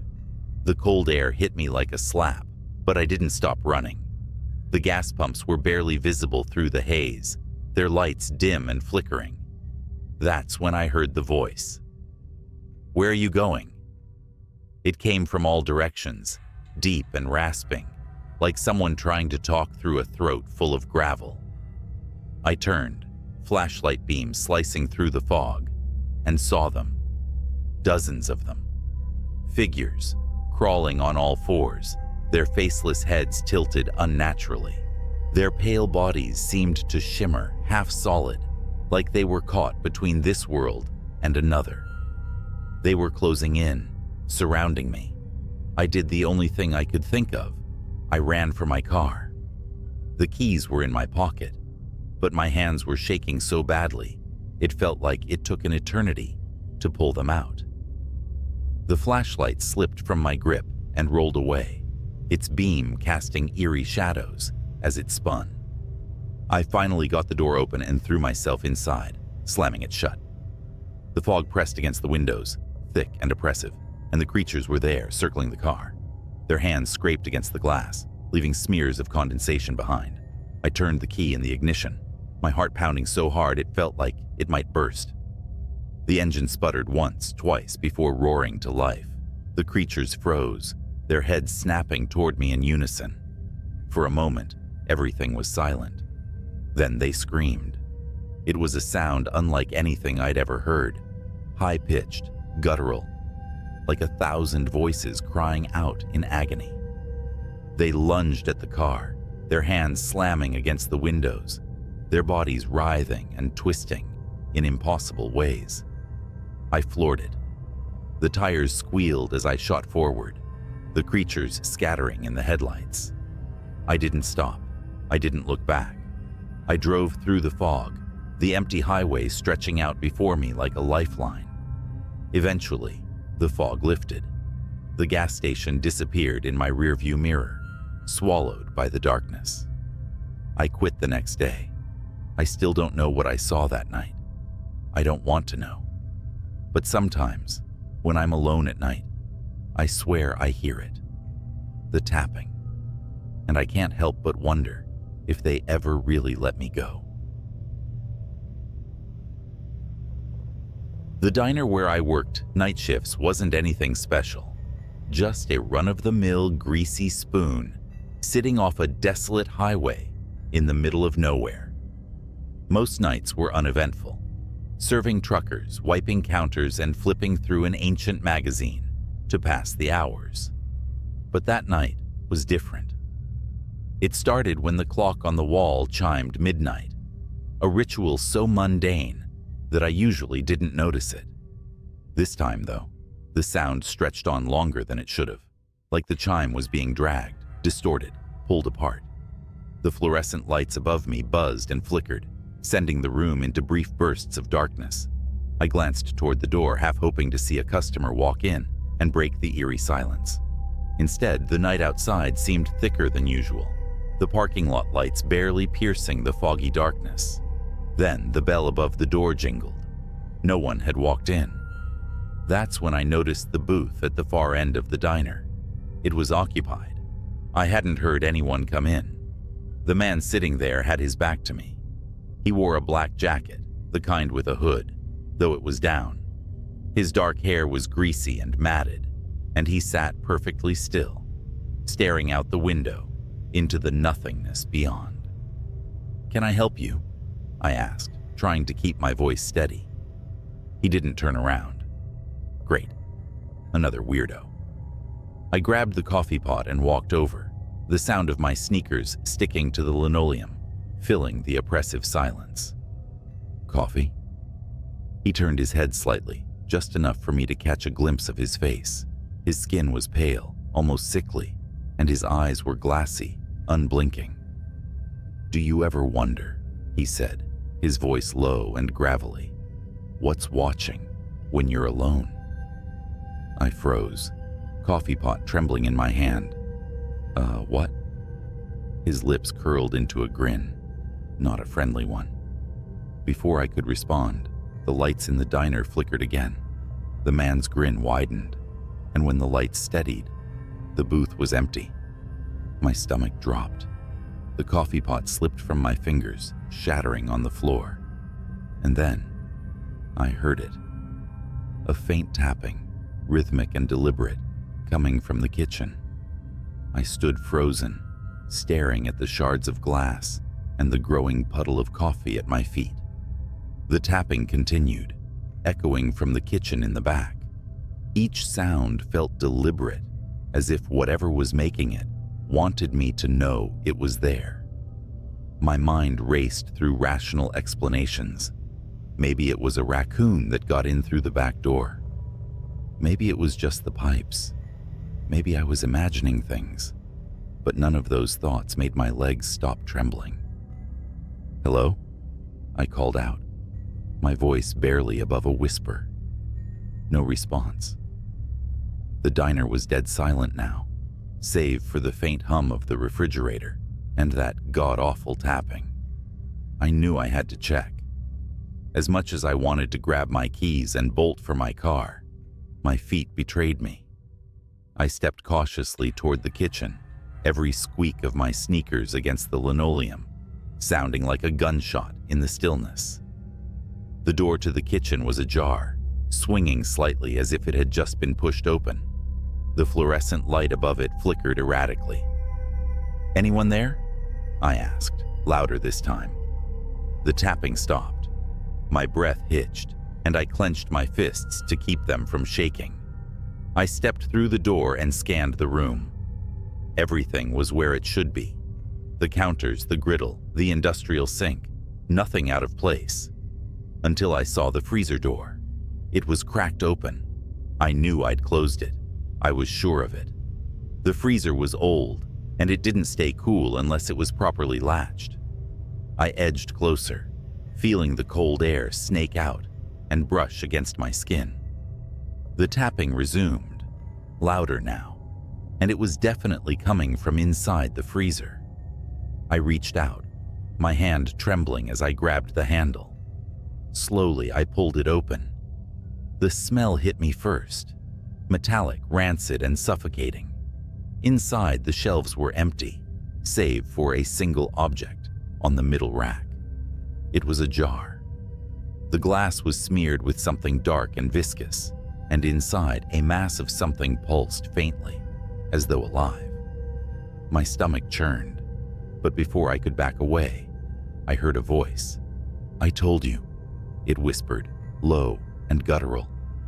I spun around, and there he was, the man from the booth, now standing in the doorway of the kitchen. His head tilted unnaturally to the side, and his grin was stretched wider than before, exposing teeth that were jagged and wrong. "You ever wonder what's watching?" he hissed, his voice distorted, like static on an old TV. I stumbled back, my foot slipping on the slick freezer floor. The jar fell from the shelf, shattering on the ground. The thing inside spilled out, a writhing, fleshy mass that began to grow. It unfurled long, spindly limbs that slapped against the walls, its surface glistening with a black, tar-like substance. I scrambled to my feet, heart pounding, as the creature turned toward me, its eyeless face twisted and shifted its mouth opening impossibly wide to reveal rows of jagged teeth. "Run," the man said, his voice almost gleeful. I didn't need to be told twice. I bolted out of the kitchen, through the diner, and into the foggy night. My car was the only thing I could think of, my sanctuary from whatever nightmare was unfolding behind me. As I reached the parking lot, I glanced back at the diner. The windows were dark, but I could see movement inside, shadows slithering across the walls, something too large to fit in that tiny kitchen. I jumped into my car, fumbled with the keys, and finally got the engine roaring. Tires screeching, I tore out of the lot, leaving the diner and its horrors behind. But as I sped down the empty highway, I caught a glimpse in my rearview mirror. The man was standing in the middle of the road, his grin still stretched wide, his hand raised in a slow, mocking wave. I didn't stop driving until the sun came up, and even then, I couldn't shake the feeling that I wasn't alone. I quit the diner the next day, but some nights, when the world is too quiet, I swear I can still hear the tapping. It started like any other night shift. The fluorescent lights in the back room of the gas station flickered with their usual irritating hum. I'd taken this job for the quiet. Somewhere I could collect my thoughts while dealing with the odd customer or two, mostly truckers and night owls. I'd been working there for 6 months without incident. That night, though, was different. It was the dead of winter, and a brutal windstorm had turned the streets into a graveyard of fallen branches and trash. I leaned against the counter, scrolling aimlessly on my phone, when the door chimed. A man walked in. His face was shrouded in the shadow of a hoodie, and he moved deliberately. Too deliberate for someone who just wanted chips or smokes. Something about him immediately set my nerves on edge. He didn't look at me, didn't grab anything. He just wandered the aisles like he was searching for something. The cameras buzzed overhead. I glanced up at the monitors above the counter. I'd grown used to watching people on those screens. Most were harmless, predictable. But as I scanned the feeds, my stomach turned. There was a glitch in the camera. A second figure flickered into view behind the man. Tall, thin, its limbs too long for its body. Its head tilted unnaturally as it watched him. I blinked hard, thinking it was a software issue. But when I looked back up, the figure was gone. The man finally approached the counter, dropping a pack of gum and a small black notebook onto the surface. I rang him up, barely able to meet his eyes. "You working alone tonight?" he asked. It was a simple question, but the way he said it made my skin crawl. His voice was low, grating, like the sound of gravel under tires. "Yeah," I replied, regretting it instantly. He grinned, revealing teeth that were uneven and stained. He paid in cash, shoved the change into his pocket, and left without another word. But as the door swung shut, I noticed something he'd left behind. The notebook. It was small and weathered, its cover marked with a symbol I didn't recognize. My gut told me to leave it alone, but curiosity got the better of me. I flipped it open.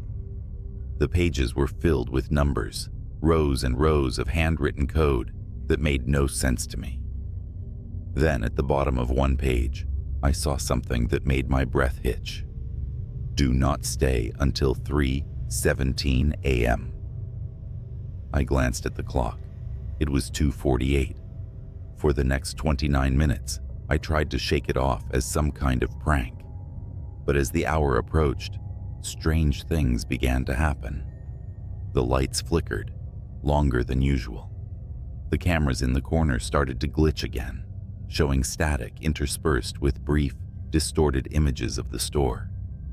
And then there were the noises, soft, guttural whispers that seemed to come from nowhere and everywhere at once. At 3:16, the power went out completely. The store plunged into darkness, save for the faint blinking glow of the exit sign. And then the door chimed again. The chime echoed unnaturally in the silent store. My stomach knotted as the air around me turned cold, like I'd stepped into a meat locker. I fumbled for my phone, using its flashlight to scan the darkness. The aisles stretched out like corridors to nowhere, and the shadows seemed to writhe at the edges of the beam. "Hello?" My voice sounded small, trembling. No answer. The chime came again. The door hadn't opened. It was still shut, but the sound repeated over and over, like someone was walking in and out, or something was toying with me. Then a sound from the back room, a dragging noise, heavy and wet, like a sack of meat being pulled across the floor. My body froze, my breathing shallow. The noise stopped, replaced by a faint clicking sound, like fingernails tapping glass. I slowly aimed my flashlight toward the office door. It creaked open, just a crack, revealing only darkness within. "Who's there?" I whispered, barely audible even to myself. A voice answered, low and distorted. "You should have left." I nearly dropped my phone. The voice came from everywhere, above me, behind me, inside me. I took a step back, my heel catching the edge of the counter. That's when I saw it on the cameras. The monitors, somehow still active despite the power outage, showed the store from every angle, and in every feed, it was there. The thing I'd seen earlier, flickering like a broken signal. It stood impossibly tall, its head brushing the ceiling. Its body was grotesquely elongated, with limbs that bent in ways no humans should. Its face was nothing but a void, darker than the surrounding shadows. It moved slowly down the aisle, its steps silent but deliberate, coming straight toward me. I spun around, shining my light. Nothing was there. Yet on the cameras, it was only feet away. My fight or flight instincts kicked in, and I bolted for the back door.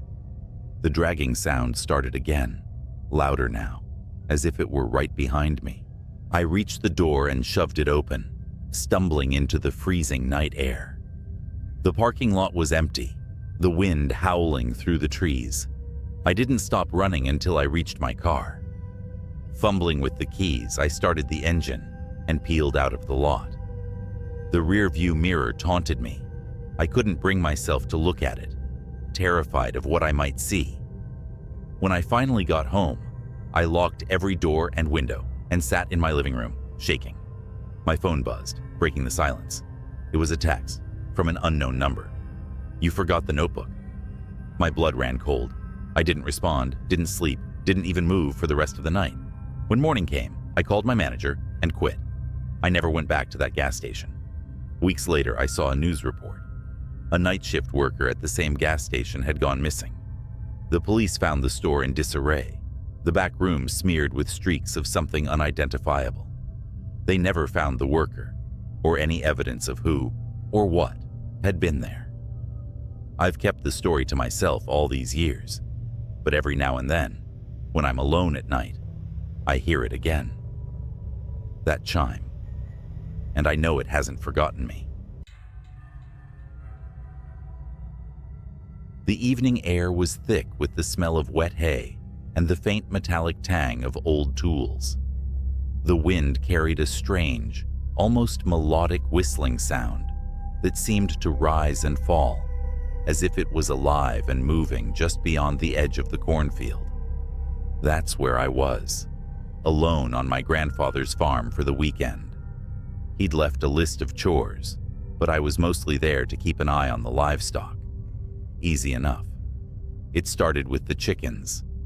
Around midnight, I heard them squawking, not their usual restless chatter, but a frenzied, chaotic scream that shot me bolt upright in bed. Grabbing the flashlight by the door, I shoved my feet into my boots and headed out. The barnyard was quiet, except for the frantic rustling inside the coop. When I opened the door, my stomach twisted. Something had ripped through the chicken wire, leaving a gaping hole. Feathers floated in the air like soft snow, and the floor was littered with streaks of blood. There were no tracks outside, just the hole and the silence. Too much silence. Even the frogs in the pond weren't croaking. I convinced myself it was a fox or maybe a coyote, but deep down, I knew it wasn't. By 2 a.m., the rain started, a steady, cold drizzle. I was lying in bed, staring at the wooden beams above me, when the faint sound of movement reached my ears. It wasn't coming from the house, but from somewhere outside. It was a low, dragging sound, punctuated by wet thuds, as if something heavy was being pulled through the mud. I hesitated for too long before grabbing the shotgun from the rack. As I stepped outside, the rain soaked me instantly, plastering my shirt to my skin. The sound was louder now. It was coming from the silo. The old wooden structure loomed ahead, its weathered planks dark against the stormy sky. I told myself it was the wind, or maybe the rain, knocking loose a tarp. But as I approached, the dragging sound stopped. I swung the flashlight beam towards the base of the silo. That's when I saw it. A figure was hunched over the pile of spilled corn, its arms long and bony, the skin stretched tight over sharp joints. Its back was to me, but its movements were jerky and wrong, like a puppet with tangled strings. I froze, the beam of light shaking as my hands trembled. Whatever it was, it turned its head slowly, unnaturally far, until its face was visible in profile. Its eyes were hollow, its mouth impossibly wide, filled with rows of teeth that looked more like shards of broken glass. It grinned, a thin, split-lipped smile that made my knees buckle. And then it stood. It was tall, too tall. It had to duck as it turned fully towards me. In its clawed hand, it held a chicken, what was left of one. It dropped the carcass, and the wet thud echoed in the silence. The thing started towards me, its movements fluid now, almost hypnotic. I ran. The mud sucked at my boots as I sprinted back to the house. I didn't dare look back, not even when I heard the wet slapping of its footsteps gaining on me. By the time I reached the door, I was screaming. I slammed it shut, bolting the lock and shoving the kitchen table against it for good measure. The footsteps stopped just outside. The porch creaked as it stepped up, and I could hear it sniffing, the sound wet and guttural. Then, nothing. I stayed up the rest of the night, the shotgun cradled in my arms, the flashlight trained on the door. It didn't return. Not that night. But the farm wasn't the same after that. Strange things kept happening. The cows refused to graze near the silo, and I found deep clawed marks gouged into the barn doors. And every night, without fail, that melodic whistling would drift through the air, growing louder as it approached the house. I left that farm the next morning, my chores undone. I never told my grandfather what happened. I didn't have to. When he called me weeks later, his voice was shaking. He said something was out there, something that didn't belong. He never saw it, but he heard the whistling. He sold the farm not long after that. Last I heard, the new owners abandoned it after their son disappeared. They said he was playing near the silo. I know better. I wish I could say that was the end of it, that I left the farm and the horrors stayed there, tied to the land like a bad dream. But things like that don't let go so easily. They follow you. They linger. A few months after I left, I moved to the city, hoping the crowded streets and constant hum of life would drown out the memories. It worked for a while. I even started sleeping better, the image of that grinning, hollow-eyed thing fading with time. Then, one night, I heard it again. I was walking home late, my breath fogging in the chilly air. The streets were empty, the kind of quiet that feels unnatural in a city. I'd just turned a corner when I heard it. The whistling. That same melodic tune, the one I had convinced myself was just the wind back on the farm. I stopped dead in my tracks, my pulse hammering in my ears. It was faint, almost playful, coming from somewhere up ahead. Slowly, I turned my head. The streetlights flickered, casting long, jittery shadows. For a moment, I saw nothing, just empty sidewalks and parked cars.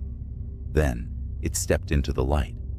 It was the same as before, tall, gangly, its skin stretched taut over bones that seemed to shift and crack as it moved. Its eyes locked on mine, black and endless, and it smiled that impossible smile. But now, it was wearing something. A tattered flannel shirt and overalls, smeared with mud and blood, as if mocking the life I'd tried to leave behind. It tilted its head, studying me like a predator sizing up its prey. And then, it began to move. Not running, not lunging, but walking, slow and deliberate, each step a taunt. I did the only thing I could. I ran. The streets blurred as I sprinted, my lungs burning with each gasp of icy air. The whistling followed, growing louder, closer, no matter how fast I ran. I turned corner after corner, desperately searching for someone, anyone. But the city seemed empty, like the world had folded in on itself, leaving me alone with that thing. Finally, I spotted an old church, its heavy oak doors slightly ajar. I dove inside, slamming the door shut and sliding the iron bolt into place. The silence was deafening. For a moment, I thought I'd escaped. Then the whistling started again, just outside the door. It circled the building, the sound rising and falling as it moved, always just out of sight. I backed away, clutching a heavy candlestick I'd grabbed from the altar. My eyes darted to the stained glass windows, searching for any sign of movement. That's when I noticed the shadow. It stretched across the floor, long and spindly, growing larger as it moved closer to the window. Slowly, its face came into view, distorted by the colored glass, but unmistakable. It pressed a hand, if you could call it that, against the window, the claws clicking softly against the pane. And then, it smiled. I don't know what happened next. Maybe I screamed. Maybe I passed out. All I know is that when I woke up, the church was empty, the doors still bolted, and the whistling was gone. But it left something behind. On the floor, in the faint light filtering through the stained glass, was a single feather. Blood-stained and torn, just like the ones from the coop on the farm. I moved again after that, farther this time. Different city, different state. But no matter where I go, I hear it sometimes. Late at night, when the world is quiet and the shadows grow long, that faint, mocking tune, carried on a wind that doesn't belong. I don't know what it wants or why it chose me, but I know this: it's still out there, somewhere, and it's still watching. So, if you're ever out in the countryside and you hear whistling, don't follow it. Don't look for the source. Just run and pray it isn't looking for you. It started with a bet. I was bored, drunk, and feeling invincible when I said I'd spend the night out at Widow's Creek Farm. For years, it had been the town's favorite spooky story, the abandoned farmhouse, where people swore they heard voices, saw shadows moving in the windows. Local legend said the owner, Mr. Eldridge, vanished one night, and no one had been able to buy or sell the property since. Something about the land made people uneasy, but I didn't believe in all that. Armed with a flashlight, a folding chair, and a thermos of coffee, I set out to prove everyone wrong. By the time I got to the farm, the moon was low and hazy, casting just enough light to turn the barn and house into black, jagged silhouettes against the night sky. I parked the truck at the edge of the property and made my way to the porch. The wood groaned beneath my weight, the sound echoing in the absolute stillness. Inside, the house smelled like wet rot. My flashlight beam swept over faded wallpaper and furniture covered in sheets. But what struck me was the silence. No crickets, no wind, just nothing. Easy, I muttered to myself, setting up my chair in the front room where I had a clear view of the kitchen and stairs. Just a night alone in an old house. The first few hours passed without incident. I tried to stream music, but the signal was dead. That's when I heard it. A faint thud upstairs. My flashlight shot toward the staircase, catching nothing but empty steps. It's just the house settling, I told myself, though my pulse was already quickening. And then, the lantern flickered to life. It was sitting on the kitchen table, a rusty oil lantern I hadn't noticed before. A weak yellow flame danced inside, casting moving shadows on the walls. I froze. There was no one here. No one could have lit it. "Who's there?" I called out, my voice cracking. The lantern flame sputtered as if in response, then settled into a steady glow. I stepped closer, my boots dragging against the warped floorboards. The lantern's glass was clean, the wick trimmed. Someone had been here recently. I turned in a circle, shining my light into every corner of the room, but saw nothing. Then I heard the footsteps. They were coming from above me, slow, deliberate steps crossing from one end of the house to the other. My flashlight darted to the ceiling as the sound moved toward the top of the staircase. "Hello?" My voice was barely above a whisper now. The footsteps stopped. The lantern, sitting on the table just a moment before, was suddenly at the foot of the stairs. Its flame flared brightly, and for a second, I thought I saw something behind it. A shadowy figure, long and thin, its head cocked to one side as if studying me. I ran. I bolted out the front door, my flashlight beam bouncing wildly in the dark. The truck was parked just a few hundred feet away, but as I ran, the air grew thick. My legs felt heavy, like wading through molasses. I glanced back over my shoulder and stopped dead. The farmhouse was ablaze with light, every window glowing fiercely. Figures stood in the glass, tall, thin shapes that didn't move, just watched as I struggled to breathe. And then the barn door slammed open. Something crawled out of the darkness. It was on all fours, moving unnaturally fast, its limbs too long, its head tilted at an impossible angle. I screamed and turned back toward the truck, pushing through whatever force was holding me back. I reached the door, fumbling for the handle, but the thing was right behind me now. I felt its breath, hot, wet, and rancid, on the back of my neck. Then the truck roared to life. I didn't start it. I wasn't even inside yet. The headlights blazed on, illuminating the creature as it lunged for me. It froze in the bright beams, its skin pale and stretched, its face a featureless mask.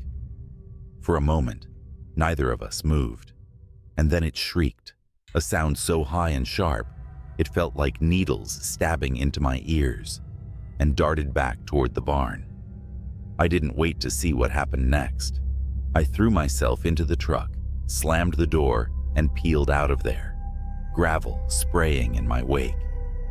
In the rearview mirror, I saw the farmhouse lights flicker and die, one by one, until only the lantern remained, glowing faintly on the porch. I didn't stop driving until I was miles away, back in the safety of town. I told my friends I'd lost the bet, made up some story about the place being too creepy to stay the whole night. I didn't mention the lantern, the footsteps, or the thing in the barn. I should have forgotten about it. Moved on.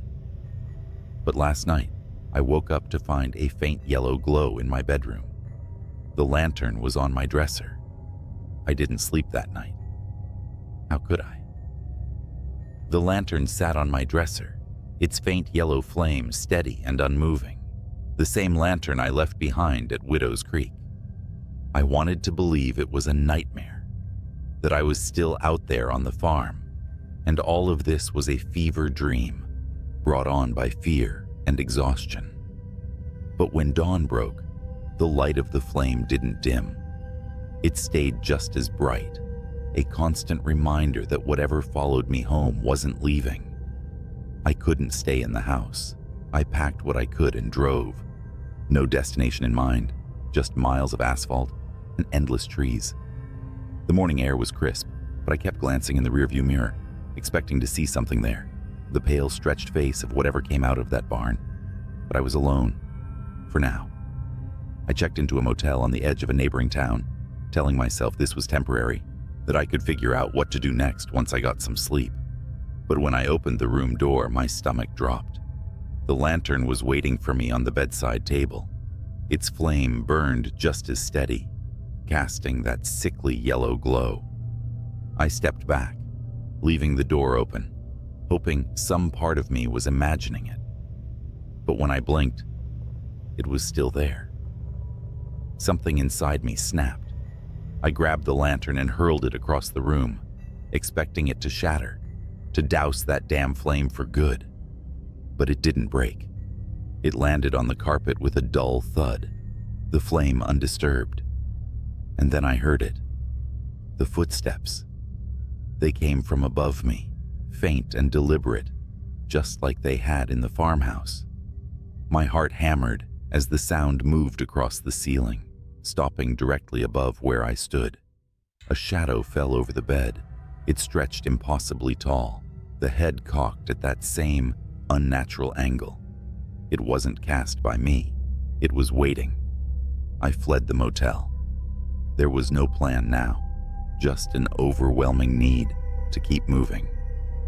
I drove for hours, the highway blurring into a gray monotony. The lantern didn't appear in the car, and for a fleeting moment, I thought maybe I'd left it behind. Maybe it was over. Then the radio crackled to life. At first it was static, but slowly I started to hear a voice, a low, garbled whisper, almost like it was trying to speak, but couldn't quite form words. I turned the radio off, but the whispering didn't stop. It was coming from the air vents now, from the faint hum of the engine. Widow? Waiting? My grip tightened on the wheel, knuckles white as bone. The voice was clearer now, repeating those same words over and over. Widow, waiting, widow, waiting. It was nearly sunset when the truck broke down. The engine sputtered and died, leaving me stranded on a stretch of empty road. I sat there for a long time, gripping the steering wheel like it was the only thing tethering me to reality. When I finally got out, the landscape around me was unfamiliar. Flat fields stretched out on either side of the road, broken only by the silhouette of a barn in the distance. My blood ran cold. It was Widow's Creek. The truck wouldn't start. My phone had no signal. I was trapped, and I knew I wasn't alone. The lantern was on the hood of the truck now, its light flickering weakly in the dusk. The footsteps started again. They were closer this time, moving with purpose, circling the truck. I couldn't see anything, but I felt it.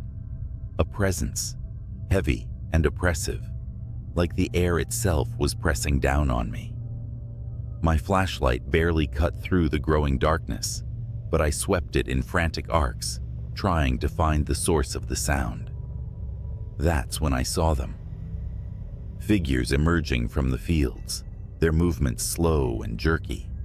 They were tall and thin, their bodies stretched unnaturally, their faces blank slates of pale skin. Dozens of them all converging on the truck. I grabbed the lantern off the hood without thinking, clutching it like it might somehow protect me. The figures stopped, their heads tilting in unison toward the light. The flame flared brighter, and for a moment, they hesitated. "Leave!" I screamed, holding the lantern high. The figures shrank back, their forms dissolving into the shadows. But the moment didn't last. The flames sputtered, growing dimmer, and they began to move again. Faster this time, closing the distance with unnatural speed. I don't remember how I made it back to the farmhouse, only that I did. The lantern led me, its glow flickering through the dark, guiding me past the barn and into the house. The door slammed shut behind me, and I locked it, though I knew it wouldn't keep them out. The figures were at the windows now, their faces pressed against the glass. The lantern sat on the table where I'd first found it, its flame burning weakly. And then it spoke. "Burn it," the voice whispered, faint and hollow. "End it." I didn't hesitate. I grabbed the lantern and smashed it against the floor. The oil spilled out, catching fire immediately. The flames spread fast, consuming the room, the walls, everything. The figures at the windows screamed, their cries high and inhuman, and then they were gone. I ran. The farmhouse burned behind me, a towering inferno that lit up the night. By the time I reached the edge of the property, the house had collapsed in on itself, the flames dying down to embers. I don't know what I unleashed that night, or if I stopped it. The lantern was gone, but its light still haunts me. Sometimes when the nights are quiet and the air is still, I catch a faint yellow glow out of the corner of my eye, and I wonder if it's waiting for me to come back.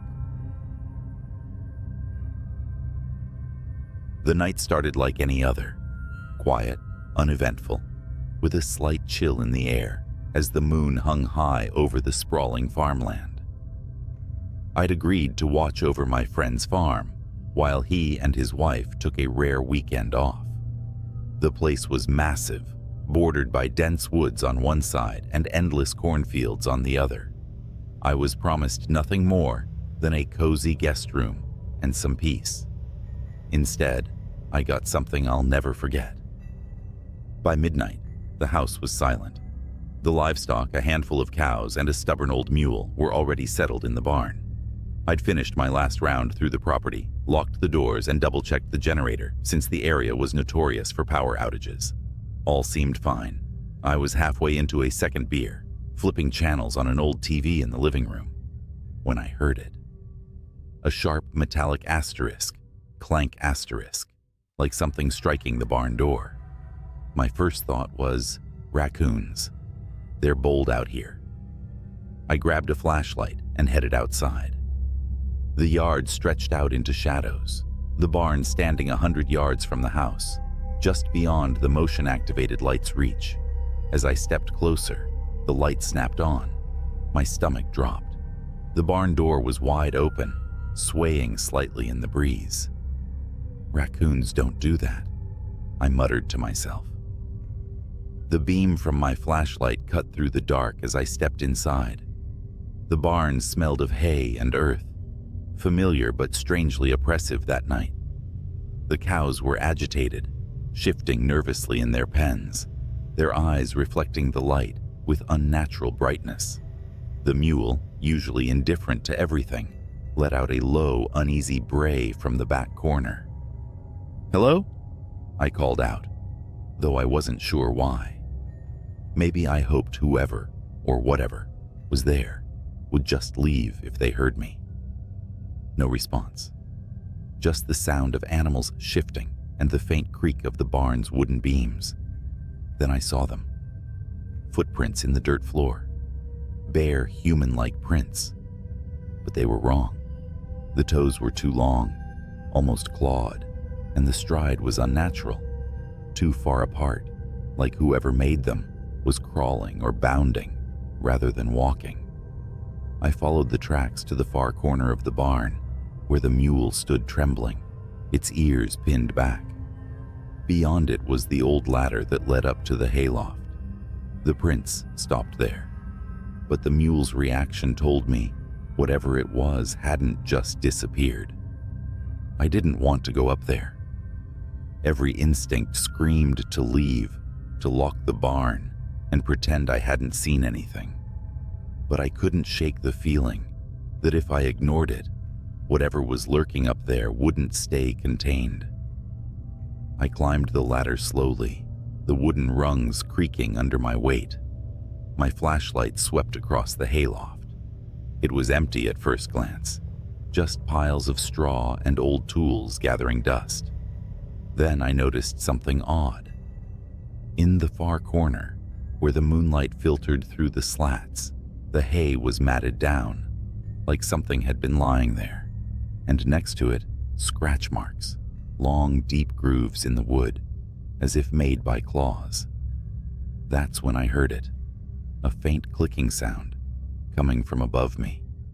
I froze, my breath catching in my throat. The barn had no second story, just the roof beams overhead. Slowly, I tilted the flashlight upward. Something was there, crouched among the beams, its pale limbs impossibly thin and long, its head cocked at an unnatural angle, as if studying me. Its eyes reflected the light like an animal's, but they were too big, too human. It moved suddenly, skittering along the beams like a spider, the clicking sound growing louder as its claws scraped against the wood. I don't remember climbing down.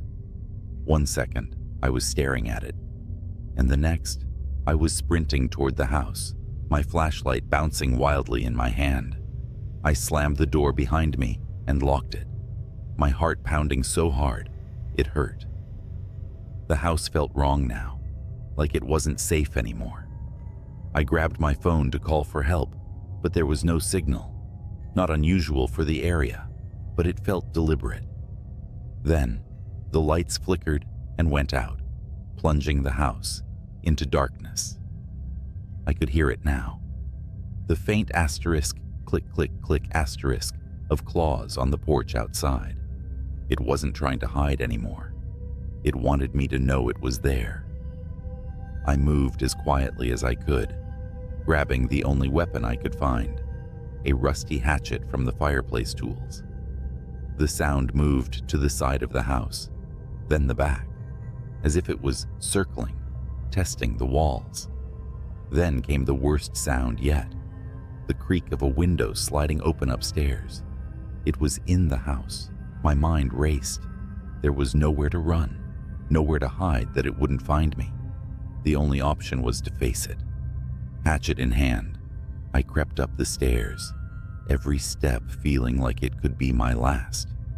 The hallway stretched out in front of me, the guest room door slightly ajar. The faint moonlight spilling in showed the curtains fluttering. The window was wide open. The clicking had stopped. I pushed the door open slowly. The room was empty, but the bedspread was disturbed. Claw marks raked across the headboard. My pulse was deafening in my ears as I backed out of the room. That's when I felt it. Hot breath against my neck. I spun around, swinging the hatchet wildly. It caught something, the blade sinking in with a wet asterisk thunk asterisk. A screech filled the air, high-pitched and inhuman. The creature recoiled, its long limbs thrashing as it tried to pull away. I saw it clearly for the first time, its skin pale and stretched taut over its bones, its face a grotesque mimicry of human features, twisted into something predatory. I didn't stop swinging until it stopped moving. When the sun rose, I buried what was left of it in the woods. I don't know what it was, and I don't want to know. My friend's farm looks peaceful in the daylight, but I'll never stay there again. Some things aren't meant to be explained, and some places aren't meant to be guarded alone. A week after that night, I got a call from my friend. He thanked me for watching the farm and casually asked if I noticed anything strange while I was there. I hesitated, unsure of what to say. How could I explain what happened without sounding insane? Instead of answering directly, I asked why he'd asked. His tone shifted, less casual, more guarded. "Well," he began, "we've been having issues for a while. Strange sounds in the barn, missing animals. Thought maybe it was coyotes or feral dogs. But the footprints we found, don't match anything we know. The neighbors have seen things near the woods. Things? I asked, my voice tight. Yeah, like figures. Too tall, too thin, running on all fours. One of the neighbors swears it looked right at him. They won't come near the property now. He laughed nervously. Honestly, I figured it was just their imagination, until we started losing livestock. I gripped the phone tighter, my pulse quickening. Why didn't you tell me this before I stayed there? There was a long pause. I didn't want to scare you off. Besides, we figured it was just animals. Nothing that'd bother a person, you know? I didn't respond. My thoughts were spiraling back to that night, to the thing in the barn, its impossible limbs, the way it moved, how it felt too smart, too aware. Hey, he added, we're putting the place up for sale. The wife and I decided it's not worth the stress. Whoever buys it can deal with whatever's out there. That was the last time I heard from him. The farm sold within a month, and I heard the new owners moved in without issue. For a while, I thought that was the end of it. I tried to convince myself that whatever I'd faced that night was gone, that maybe I'd killed it. But deep down, I knew better. About 3 months later, I was back in the city, starting to feel normal again. Then one evening, as I was locking up my apartment for the night, I heard it. A faint asterisk, click, click, click, asterisk, from somewhere in the hallway. My blood ran cold. I stood frozen, staring at the peephole in my door, expecting to see something staring back. But when I finally worked up the courage to look, the hallway was empty. The sound stopped. But now, every night when it's quiet, I listen for it. Sometimes I think I hear it, just at the edge of perception. A soft, rhythmic asterisk, click, click, click, asterisk, like claws on wood, like it's waiting for me.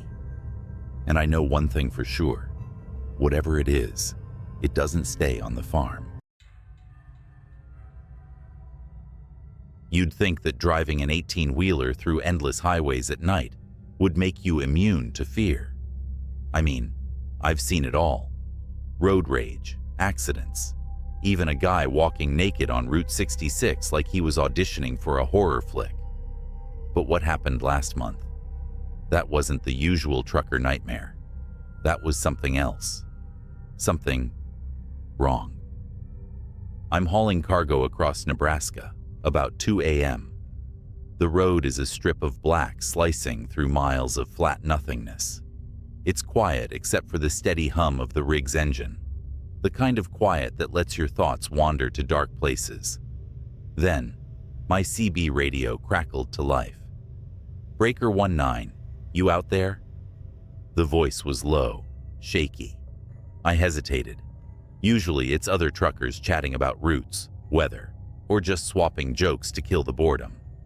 But something in his voice had me grabbing the mic. "Yeah, this is Long Haul. What's up?" Static hissed for a moment before his reply came through. I think I'm being followed." "Followed?" I asked, gripping the wheel tighter. My eyes scanned the rearview mirrors out of reflex, even though I knew the highway behind me was empty.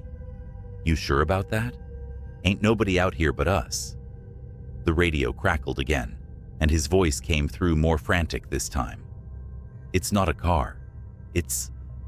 I don't know what it is. It's been tailing me since mile marker 240. Every time I look back, it's closer." "Closer? What are you seeing, man?" I asked, feeling a bead of sweat roll down my temple. Nebraska highways don't exactly have streetlights, and whatever he was dealing with was probably some stray animal or a trick of the dark. He didn't answer right away. Instead, there was a long pause, filled only with static, before he finally whispered, "Eyes." "Eyes?" I repeated, my stomach tightening.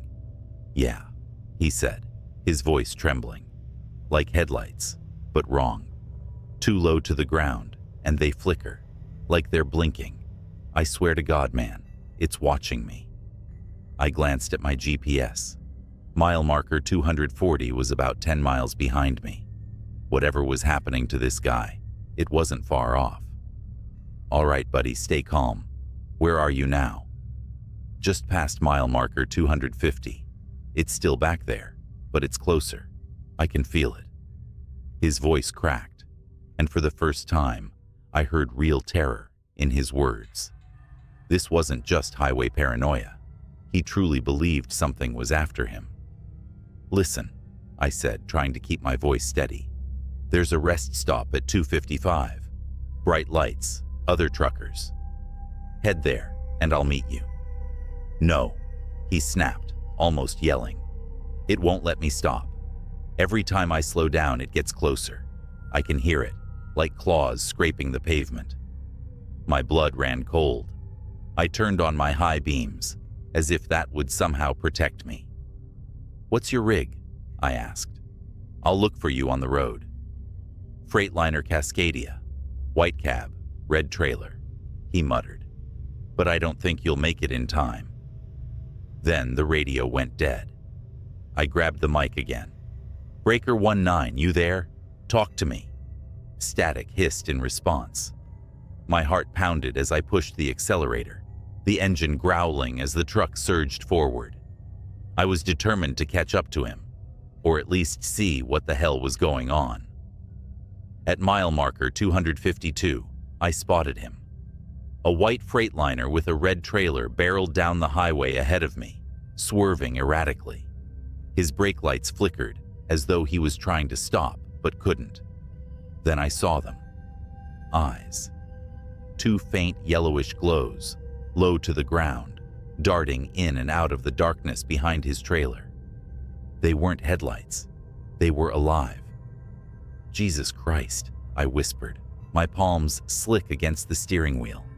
The glowing orbs moved like they were studying him, stalking him.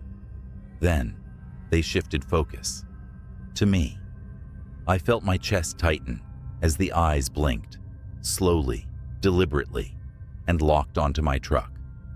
Suddenly, the Freightliner veered off the road, its horn blaring in a panicked howl. It disappeared into the cornfields, leaving me alone with whatever had been chasing it. The glowing eyes began to speed up, closing the distance between us. I floored it. My rig groaned under the strain, the speedometer climbing past limits I knew weren't safe for a truck this size. But the eyes kept up, growing brighter, hungrier. The road ahead blurred as adrenaline coursed through me. Then I heard it. A scraping, like metal on asphalt. It wasn't coming from my rig. It was coming from underneath it. My radio came back to life with an ear-splitting burst of static. A voice came through, distorted and guttural, nothing like the man I'd been speaking to earlier. You can't outrun it. The sound of claws raked across my trailer, and I felt the whole truck shudder. I gritted my teeth, swerving wildly to shake whatever was beneath me. The weight shifted, and I nearly lost control, the trailer fishtailing dangerously close to the edge of the road. Up ahead, the rest stop appeared like a beacon of hope, its floodlights cutting through the darkness. I didn't slow down. I couldn't. The eyes vanished just as I burst into the parking lot, skidding to a halt amid a few other rigs. My hands trembled as I killed the engine and jumped out of the cab. Nothing. No glowing eyes. No claws. Just the hum of fluorescent lights and the distant chirp of crickets. Other truckers looked at me like I was crazy as I inspected the underside of my truck. Deep gouges ran along the metal, like something with claws had been clinging to it. My legs felt like jelly as I slumped against the side of the cab, breathing hard. "Hey, you all right?" one of the truckers asked, stepping closer. I opened my mouth to speak, but froze when I saw it. Out in the distance, just beyond the edge of the floodlights, two faint yellow eyes blinked. Then they disappeared into the darkness. I quit long hauls the next day. Let me tell you something. Long-haul trucking is not for the faint of heart, not just because of the endless miles or the isolation, but because of the things you see at night. I've been on the road for over 15 years, driving through every back road, highway, and nowhere town you can imagine. Nothing shakes me easily, but one night, one stretch of black asphalt made me question everything. It was a clear autumn night when I picked up a late delivery from a warehouse in Kentucky, heading west to Missouri. The load wasn't anything out of the ordinary, crates of furniture, some tools, but the route took me through a patch of the Appalachians that's more shadows than road after dark. Truckers call it the Devil's Backbone. Why? Because people and vehicles disappear there. But nobody ever really talks about it. We just drive. As I crossed into the mountains, the CB radio crackled. A gruff voice, another trucker said, "Breaker 19, anyone rolling through Backbone tonight might want to steer clear." Silence. I should have turned around then, but I didn't.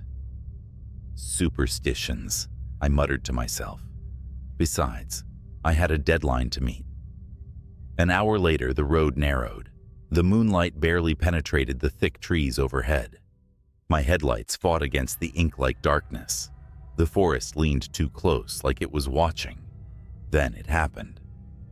Out of nowhere, a shape darted into the road. I slammed on the brakes, my trailer screeching and groaning behind me. The truck stopped inches from what looked like a deer? No, not a deer. It was too tall, too thin. The thing turned its head toward me, and I swear its face wasn't right. Black eyes, like a doll's eyes, and its mouth, jagged like it had too many teeth. It tilted its head almost curiously before lurching away into the woods. My hands gripped the wheel, knuckles white. My instincts screamed to keep driving, but my engine stalled. That's when I saw the scratches. 3 deep parallel gashes raked across my hood. Fresh, the kind no animal leaves behind. The CB buzzed again, but it wasn't static this time. A low growl came through, like an animal, or a man imitating one. "Still rolling, driver?" A voice rasped, half laughing, half snarling. I was about to radio back, demand who it was, but the air in the cab grew cold. Breath fogged in front of me, though my heater was blasting full, and the forest, so loud with crickets and wind minutes before, had gone dead silent. Then came the footsteps. Heavy, slow, something big, something deliberate. I refused to look out the window, but in my mirror, I saw the outline of something. Something tall, too tall. It stood just beyond the reach of my brake lights, watching. A gut instinct I'd never felt before screamed at me to stay in the cab. The truck finally roared back to life. I floored it, the trailer swaying as I tore through the twists and turns. The further I got, the more the feeling of being hunted lessened. But it wasn't over. 30 miles later, I pulled into a rest stop, one of those desolate lots with a vending machine and a flickering light. Another rig was parked there, engine off, but no driver in sight. I stepped out, my boots crunching gravel, and checked my hood. Those gashes, they weren't just scratches anymore. They were smoking, smoldering like they'd been branded into the metal. And then, from the woods beside the lot, came a laugh. Not a man's laugh, not a child's laugh. It was distorted, like a tape player chewing on a bad recording. The hairs on my arms stood on end. "Driver," the same voice from the CB crooned, but this time, it wasn't over the radio. It was in the air, behind me. I spun around, but no one was there. Just my truck, just the woods. But deep in those trees, I swear, I saw eyes. Not 2, dozens, blinking in unison. I didn't stay to find out what they belonged to. I climbed back into my rig, locked the doors, and drove until dawn. When I finally reached Missouri, the scratches on my hood were gone, replaced by pristine metal, like nothing had ever happened. But I know what I saw. And every time I pass through Appalachia, I see those same blinking eyes in my nightmares. If you're driving through the Devil's Backbone, keep your eyes forward, your windows shut, and don't stop for anything. A week passed, but the shadows of that night followed me. Truck stops felt quieter than usual, the roads darker, and the CB radio, even when silent, felt ominous. The scratches may have disappeared from my truck, but the memory of them burned in my mind. And then, the real nightmare began. My next haul was a routine trip, heading south toward Alabama, a midnight run. As always, I preferred driving at night. Less traffic, more peace.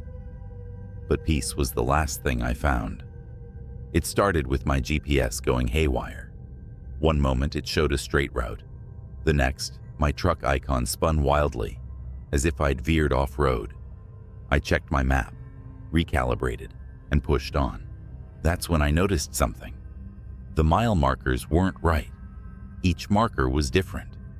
One read 142, then the next said 666. I laughed it off, thinking I was seeing things. But the markers grew stranger. End. Turn back. And one that simply read run. The rational part of me fought to dismiss it. A prank, bad lighting, or exhaustion. But deep down, I knew better. And then I saw the rig. It was pulled over on the shoulder, headlights blazing. The truck looked abandoned, door swinging gently in the breeze. I slowed, radioing out of habit. Breaker 19, you need a hand, driver. Static.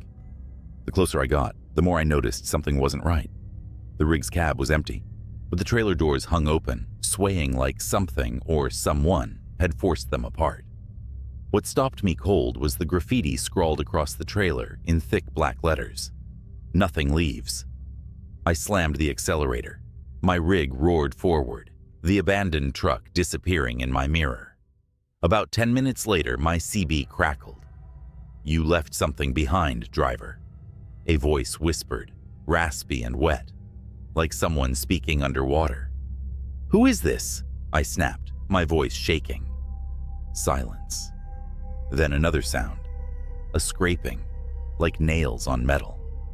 My stomach dropped as I realized it wasn't coming from the CB. It was coming from the trailer. Whatever it was, it had hitched a ride. My headlights caught a curve in the road ahead, forcing me to slow down. The scraping grew louder, more frantic, as if whatever was back there knew I was easing up. I gripped the wheel, heart pounding, until I couldn't take it anymore. I pulled over, leaving the engine running, and grabbed my flashlight. As I stepped out, the night wrapped around me like a suffocating blanket. The air was heavy, too quiet. I circled to the rear of the trailer, every crunch of gravel under my boots echoing too loud. My flashlight beam trembled as I pointed it at the doors. Deep gouges raked across the metal, forming patterns. No, symbols. My hands were sweating, but I reached for the handle.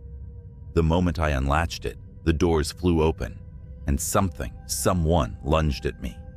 I stumbled back, falling hard on the asphalt. It was a man, or what used to be one. His skin was gray and stretched taut, his eyes sunken, but blazing with a sickly yellow light.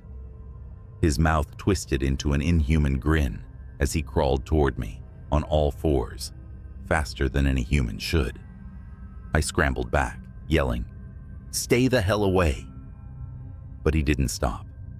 His movements were jerky, like a puppet on strings, and his grin widened impossibly as he reached out. That's when I heard it. The sound of tires screeching, a horn blaring, and then the crunch of impact. Another truck coming around the bend had plowed into the figure, throwing it into the ditch. I staggered to my feet, breathing hard, as the driver of the other rig jumped out. "You okay?" he asked, looking me over. I pointed to the ditch, but when we checked, The thing was gone. Only a smear of dark, oily blood remained. We didn't talk much after that. The other driver offered to follow me to the nearest truck stop, and I didn't argue. The rest of the drive was uneventful, but the entire time, I felt those eyes on me, watching, waiting. When I reached the stop, I parked, climbed into the sleeper, and locked every door. I didn't sleep. I couldn't. Somewhere out there, in the vast darkness, that thing was still lurking. I never drove through the Devil's Backbone again, and I'll never forget the lesson I learned that night. Some roads aren't meant to be traveled. I glanced at the dashboard clock. 2:43 a.m. The highway was dead, a straight ribbon of asphalt vanishing into the darkness. My CB radio crackled faintly with static, the voices of distant truckers trading stories to stay awake. I adjusted my cap and yawned, the hum of my 18-wheeler lulling me into a dangerous sense of calm. Then, out of nowhere, a voice broke through the static. "Eastbound on I-70. Anyone else seeing this?" The voice was shaky, breathless, like someone who just ran a marathon. I grabbed the mic. "Eastbound here. What's going on?" Static swallowed his reply, but I heard enough to send chills down my spine. "Black semi. No lights. Coming up fast." I shifted in my seat, suddenly wide awake. My headlights illuminated nothing but the road ahead, bordered by skeletal trees and the occasional mile marker. I checked my rearview mirrors. Nothing but empty black. "Anyone else out there?" The voice called again, this time frantic. "Calm down," I said into the mic. "Where are you exactly?" I think mile marker 82. It's behind me." "Oh God, it's right on me." The transmission cut out with a burst of static. My heart thudded against my rib cage. Mile marker 82 was about 10 miles ahead.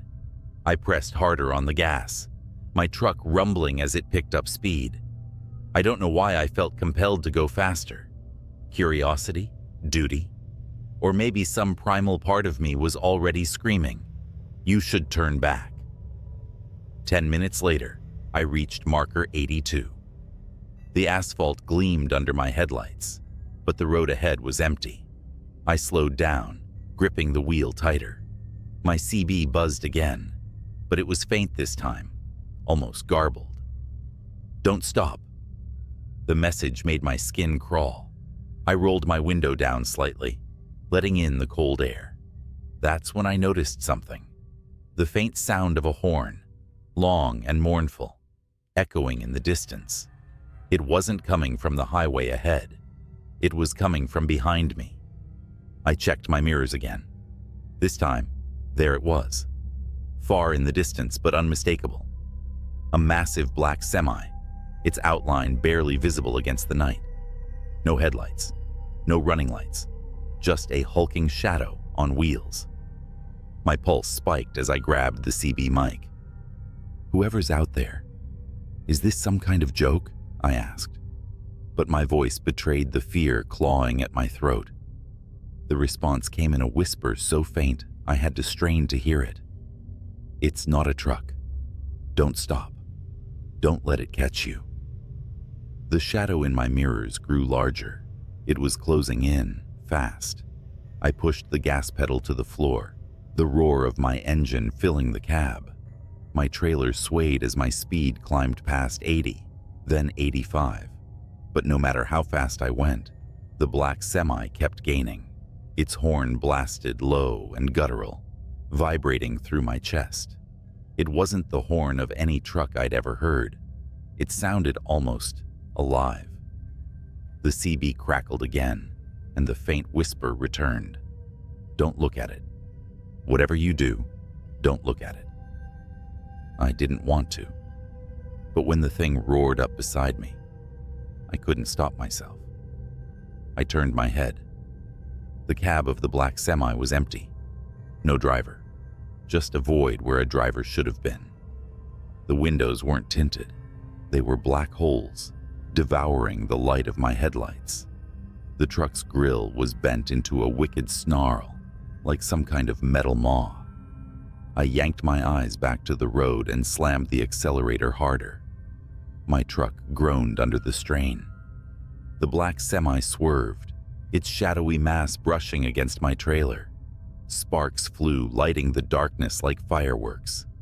"Get off the highway," the CB hissed. There was an exit up ahead, barely lit by a single flickering lamp. Without thinking, I veered toward it, tires screeching as I took the turn too fast. My truck wobbled but held steady as I barreled down the narrow exit ramp and onto a deserted country road. For a moment, I thought I'd lost it. The road stretched out empty before me, flanked by fields of tall grass swaying in the wind. My shoulders sagged with relief. But then the horn sounded again, closer this time, and my blood ran cold. In my side mirror, I saw it. The black semi was following me off the highway. "Leave me alone," I shouted into the CB, but the static gave no reply. The road grew narrower, twisting and turning through the darkness. The black semi's headlights, no, the absence of headlights, loomed behind me, swallowing the faint glow of the moon. Up ahead I saw it, a bridge, old, rickety, and far too narrow for two trucks. I didn't slow down. If the thing wanted to take me out, it would have to follow me across. The bridge groaned as my truck rolled onto it. Wooden planks creaked and snapped under my weight. I made it halfway across before I heard a deafening crash behind me. I glanced in the mirror and saw the black semi barreling onto the bridge. Its sheer size was too much for the old structure. The wood splintered and the bridge began to collapse. I floored it, the edge of the bridge just a few yards away. The black semi's horn blared one last time, a guttural scream that sent chills down my spine. Then the bridge gave out entirely. I felt my rear tires hit solid ground, just as the rest of the bridge crumbled into the river below. I slammed on the brakes and skidded to a stop, my chest heaving. Behind me, the black semi disappeared into the churning water, its horn fading into silence. For a long time, I just sat there, staring at the empty road ahead. The CB crackled once more, a final whisper cutting through the static. "You made it, but it'll be back." I never took that route again. Hell, I've never driven at night since. Whatever that thing was, it wasn't a truck. And if it ever comes for you, don't stop. Don't look at it, just run. Any other. A dispatch about a disturbance on Lincoln Avenue, a rundown stretch of road I've driven 1,000 times. Routine, I thought. But nothing about that night would be routine. I'm an officer, and my job is to answer calls, no matter how bizarre they might sound. The caller reported screams, frantic footsteps, and what they described as shadows chasing shadows. Dispatch didn't think it sounded credible, but they sent me anyway. Pulling onto Lincoln Avenue at 3 a.m., I slowed to a crawl. The street was empty, the kind of silence that presses on your ears until you swear you're hearing whispers. My patrol car's headlights cut through the night, bouncing off the cracked windows of old shops and boarded-up buildings. Then I saw her, a woman sprinting down the middle of the street. She was barefoot, wearing a torn dress, her face twisted in sheer terror. I rolled down my window to call out to her, but before I could, she stopped dead in her tracks, her neck snapping around like she'd heard something I couldn't. She screamed, and that's when I saw it, something moving behind her. But there was nothing there, not at first. I jumped out of the car, flashlight in hand, and yelled for her to stop. She ran toward me, sobbing, begging for help. Her words were a jumbled mess, but I caught bits and pieces. "It's coming, invisible, it touched me." Suddenly, she was lifted off the ground. No hands, no wires, nothing. Just her body, rising like a marionette. Her feet dangled in the air as her screams turned to choking gasps. My instinct was to run to her, but my feet wouldn't move. It was like the air around me had turned solid. I could only watch as her body twisted unnaturally, her arms and legs contorting in directions they shouldn't go. Then, her head snapped. She fell to the pavement in a heap, lifeless. The silence returned, thick and heavy. My radio crackled with static, but no voices came through. I approached her cautiously, flashlight shaking in my grip. Her wide, glassy eyes stared up at me, mouth frozen, mid-scream. There were bruises around her neck, bruises that didn't look like they came from human hands.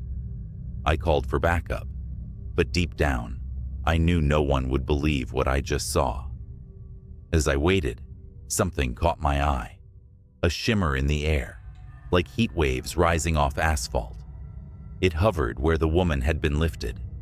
My heart pounded as I reached for my gun. The shimmer moved toward me, slow and deliberate. I fired. The bullet hit something. The shimmer flared, twisting like a living thing in pain, then vanished. But the air didn't feel any lighter. Whatever was out there, I knew it wasn't gone. When backup arrived, I didn't tell them everything, just that I found her like that. The official report chalked it up to a hit and run, the case marked unsolved. But I couldn't let it go. That was the night I learned about the Tartarus Archive. But that's a story for another time. For now, just remember, not everything you see on Lincoln Avenue is real, and some things you don't see are more real than you'd like to believe. Weeks passed, but the image of that woman's body didn't leave me.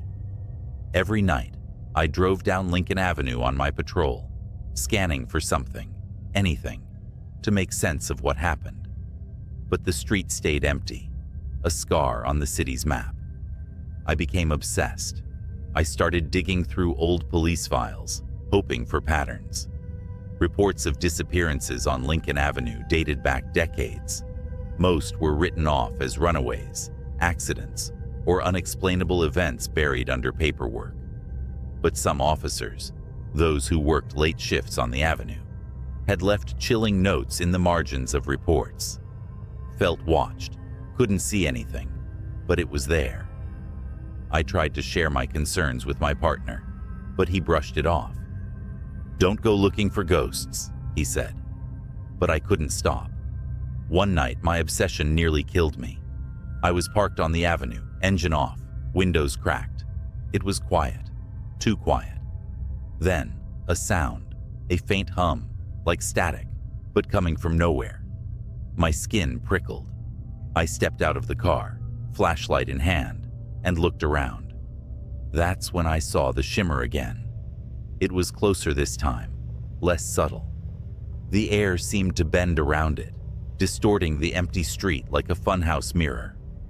My gut screamed at me to get back in the car, but something about it was magnetic. Against all reason, I stepped closer. The shimmer moved. It was fast, darting down the street like a predator circling its prey. My flashlight flickered, then died. My gun felt useless in my holster. And then, I heard the whisper. "You shouldn't be here." It wasn't a voice, not exactly. It was in my head, but louder than my thoughts. I stumbled back, the whisper growing into a deafening roar. Shapes began to form in the shimmer, elongated limbs, hollow eyes, twisted mouths that didn't belong on any living creature. They flickered in and out of existence, like they couldn't fully cross into our reality. I ran. Back in the car, I threw it into drive and sped off. My radio crackled, voices cutting in and out. "Officer down on Lincoln Avenue." The voice wasn't mine. When I reported the incident, I was met with silence. My captain gave me a long, hard look, then dismissed me for the night. 2 days later, I was called into his office. He handed me a file labeled classified Tartarus Division. Inside were grainy stills from security footage, the woman I'd seen that night, the shimmer, and other images, faces contorted in terror, bodies suspended in midair, shadows that didn't belong to anything human. He said only one thing: "You didn't see anything." I didn't sleep that night. Instead, I combed through the Tartarus file in secret. There were names of other officers, all with eerily similar accounts, all sworn to silence. A few had gone missing. That's when I found the recording. It was from a patrol car on Lincoln Avenue, time-stamped 5 years ago. The dash cam footage showed an empty street at first. Then, the shimmer appeared. The car's engine revved, but the officer never escaped. The shimmer enveloped the vehicle, and within seconds, the footage cut to static. The officer was never found. I requested a transfer the next day. Now, years later, I'm hundreds of miles away from Lincoln Avenue, but the whispers still haunt me. Sometimes when it's quiet, I'll hear the hum, faint but unmistakable. I've learned to ignore it. But if you ever find yourself driving down Lincoln Avenue late at night, and the air feels heavy, like it's pressing down on your chest, don't stop. Whatever you do, don't stop. First time I saw her was through the cracked screen of a police body cam. Dispatch, suspect unarmed but acting erratic. The officer muttered as his footsteps echoed down the shadowed alley, his breath clouded in the frigid night air. Every exhale, a whisper of tension. The camera bobbed with his steps, capturing the shimmer of frost on the brick walls and the distant glow of streetlights. Then she appeared. She was crouched by a dumpster, her back to the officer, swaying ever so slightly like she was listening to music only she could hear. Her hair, long and dark, clung to her like seaweed on a corpse. The officer called out, his voice steady but sharp. "Ma'am, this is the police. Are you all right?" She didn't turn around. Instead, she raised a single hand, a pale skeletal thing with fingers too long, almost insect-like, and scratched the air. Slowly, methodically, like she was carving something unseen into the fabric of the night. "Ma'am," the officer repeated, more urgent now.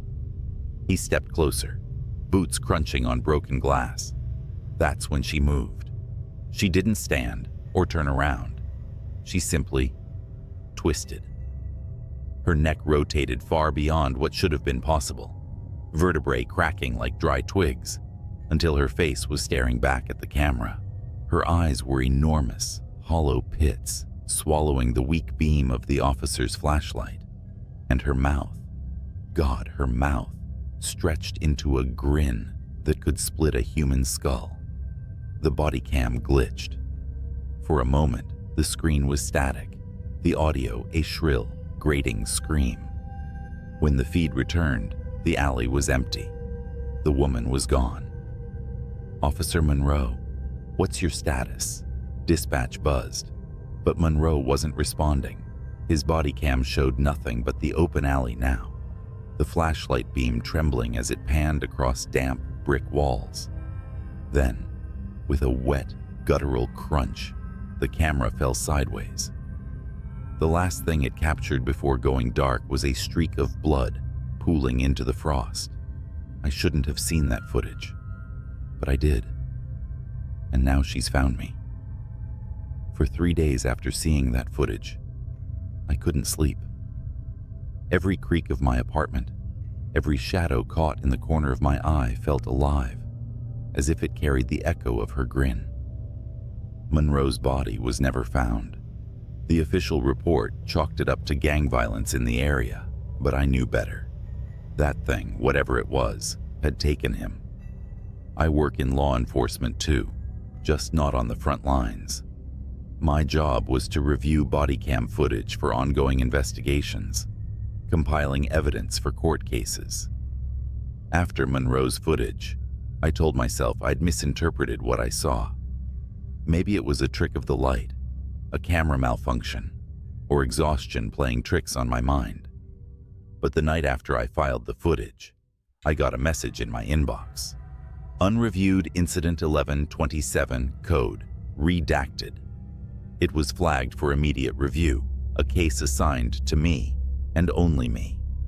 At first, I thought it was a mistake. No one spoke to me about it. No directives came through, just the video file.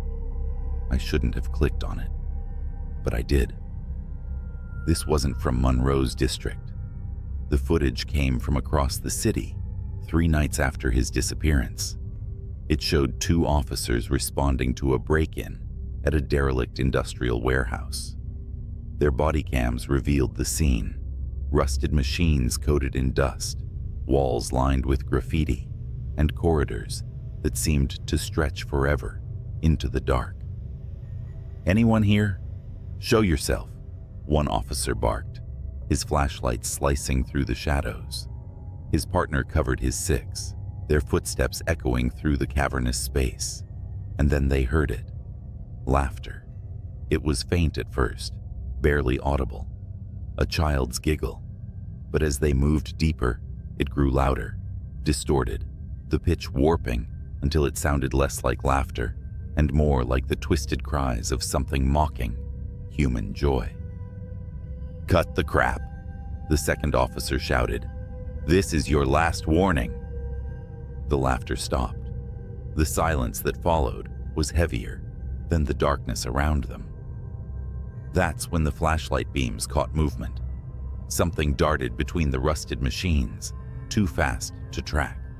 The officers shouted, raising their weapons, but it was no use. The thing emerged, not running, but crawling, limbs too long, joints bending the wrong way. It skittered toward them with impossible speed, its hollow eyes reflecting the light like mirrors. One officer fired. The gunshots echoed, deafening in the emptiness. The creature stopped, crouched on all 4s, and cocked its head. It didn't bleed. It didn't fall. It simply stared, grinning that same skull-splitting grin. Then it lunged. The camera feed erupted into chaos. Flashes of limbs, screams, static. The footage ended abruptly. I shut my laptop, heart pounding. My apartment felt suffocatingly quiet. Too quiet. And then I heard it. A faint scratching noise. At first I thought it was coming from the walls, maybe rats or the old pipes. But as I sat there frozen, I realized it wasn't the walls. It was my window. I turned slowly. The blinds were drawn, but I could see the silhouette behind them. Something tall, with fingers too long, was tracing patterns in the glass. Slowly, methodically. I don't know how long I sat there, paralyzed, staring at that shadow. Minutes. Hours. Finally, I mustered the courage to reach for my phone. My fingers trembled as I dialed 911. 911? What's your emergency? "There's someone outside my window," I whispered. "Can you describe them?" The scratching stopped. The blinds fluttered, as if touched by a faint breeze. Then slowly, they began to part. "No," I stammered. No. Sir, are you there? Sir?" It was her. That face. That impossible grin. Her hollow eyes bore into mine as she pressed her palms flat against the glass, her nails scraping in a slow, deliberate rhythm. She leaned closer, her grin widening, until the corners of her mouth began to tear. I dropped the phone. I don't remember what happened next. One moment I was in my living room. The next I was sprinting down the fire escape, barefoot and half-dressed, into the freezing night. I didn't stop until I reached the nearest precinct, pounding on the doors like a lunatic. When they finally let me in, I tried to explain what I'd seen, but no one believed me. The footage from Monroe's body cam, gone. The unreviewed file, deleted from the system. They pulled up my personnel file and flagged me for mental health evaluation. I quit the next day. Now I'm writing this from a motel on the edge of town, lights blazing, a chair propped against the door. I don't think it'll matter. Wherever I go, she'll find me. If you're reading this and you work with police footage, take my advice. Don't click on anything marked redacted. And if you ever hear laughter in the dark, run. Don't look back, because no matter how fast you run, she'll be faster. It was just past midnight when my phone buzzed. The caller ID flashed restricted, but something about the timing felt off. I was home alone, sprawled on the couch with a half-empty beer and some late-night TV reruns. The sound of the phone ringing in the quiet room was like a scream. I hesitated but answered anyway. "Hello?" A voice, frantic and low, whispered, "Are you home? Lock your doors. Now." I froze.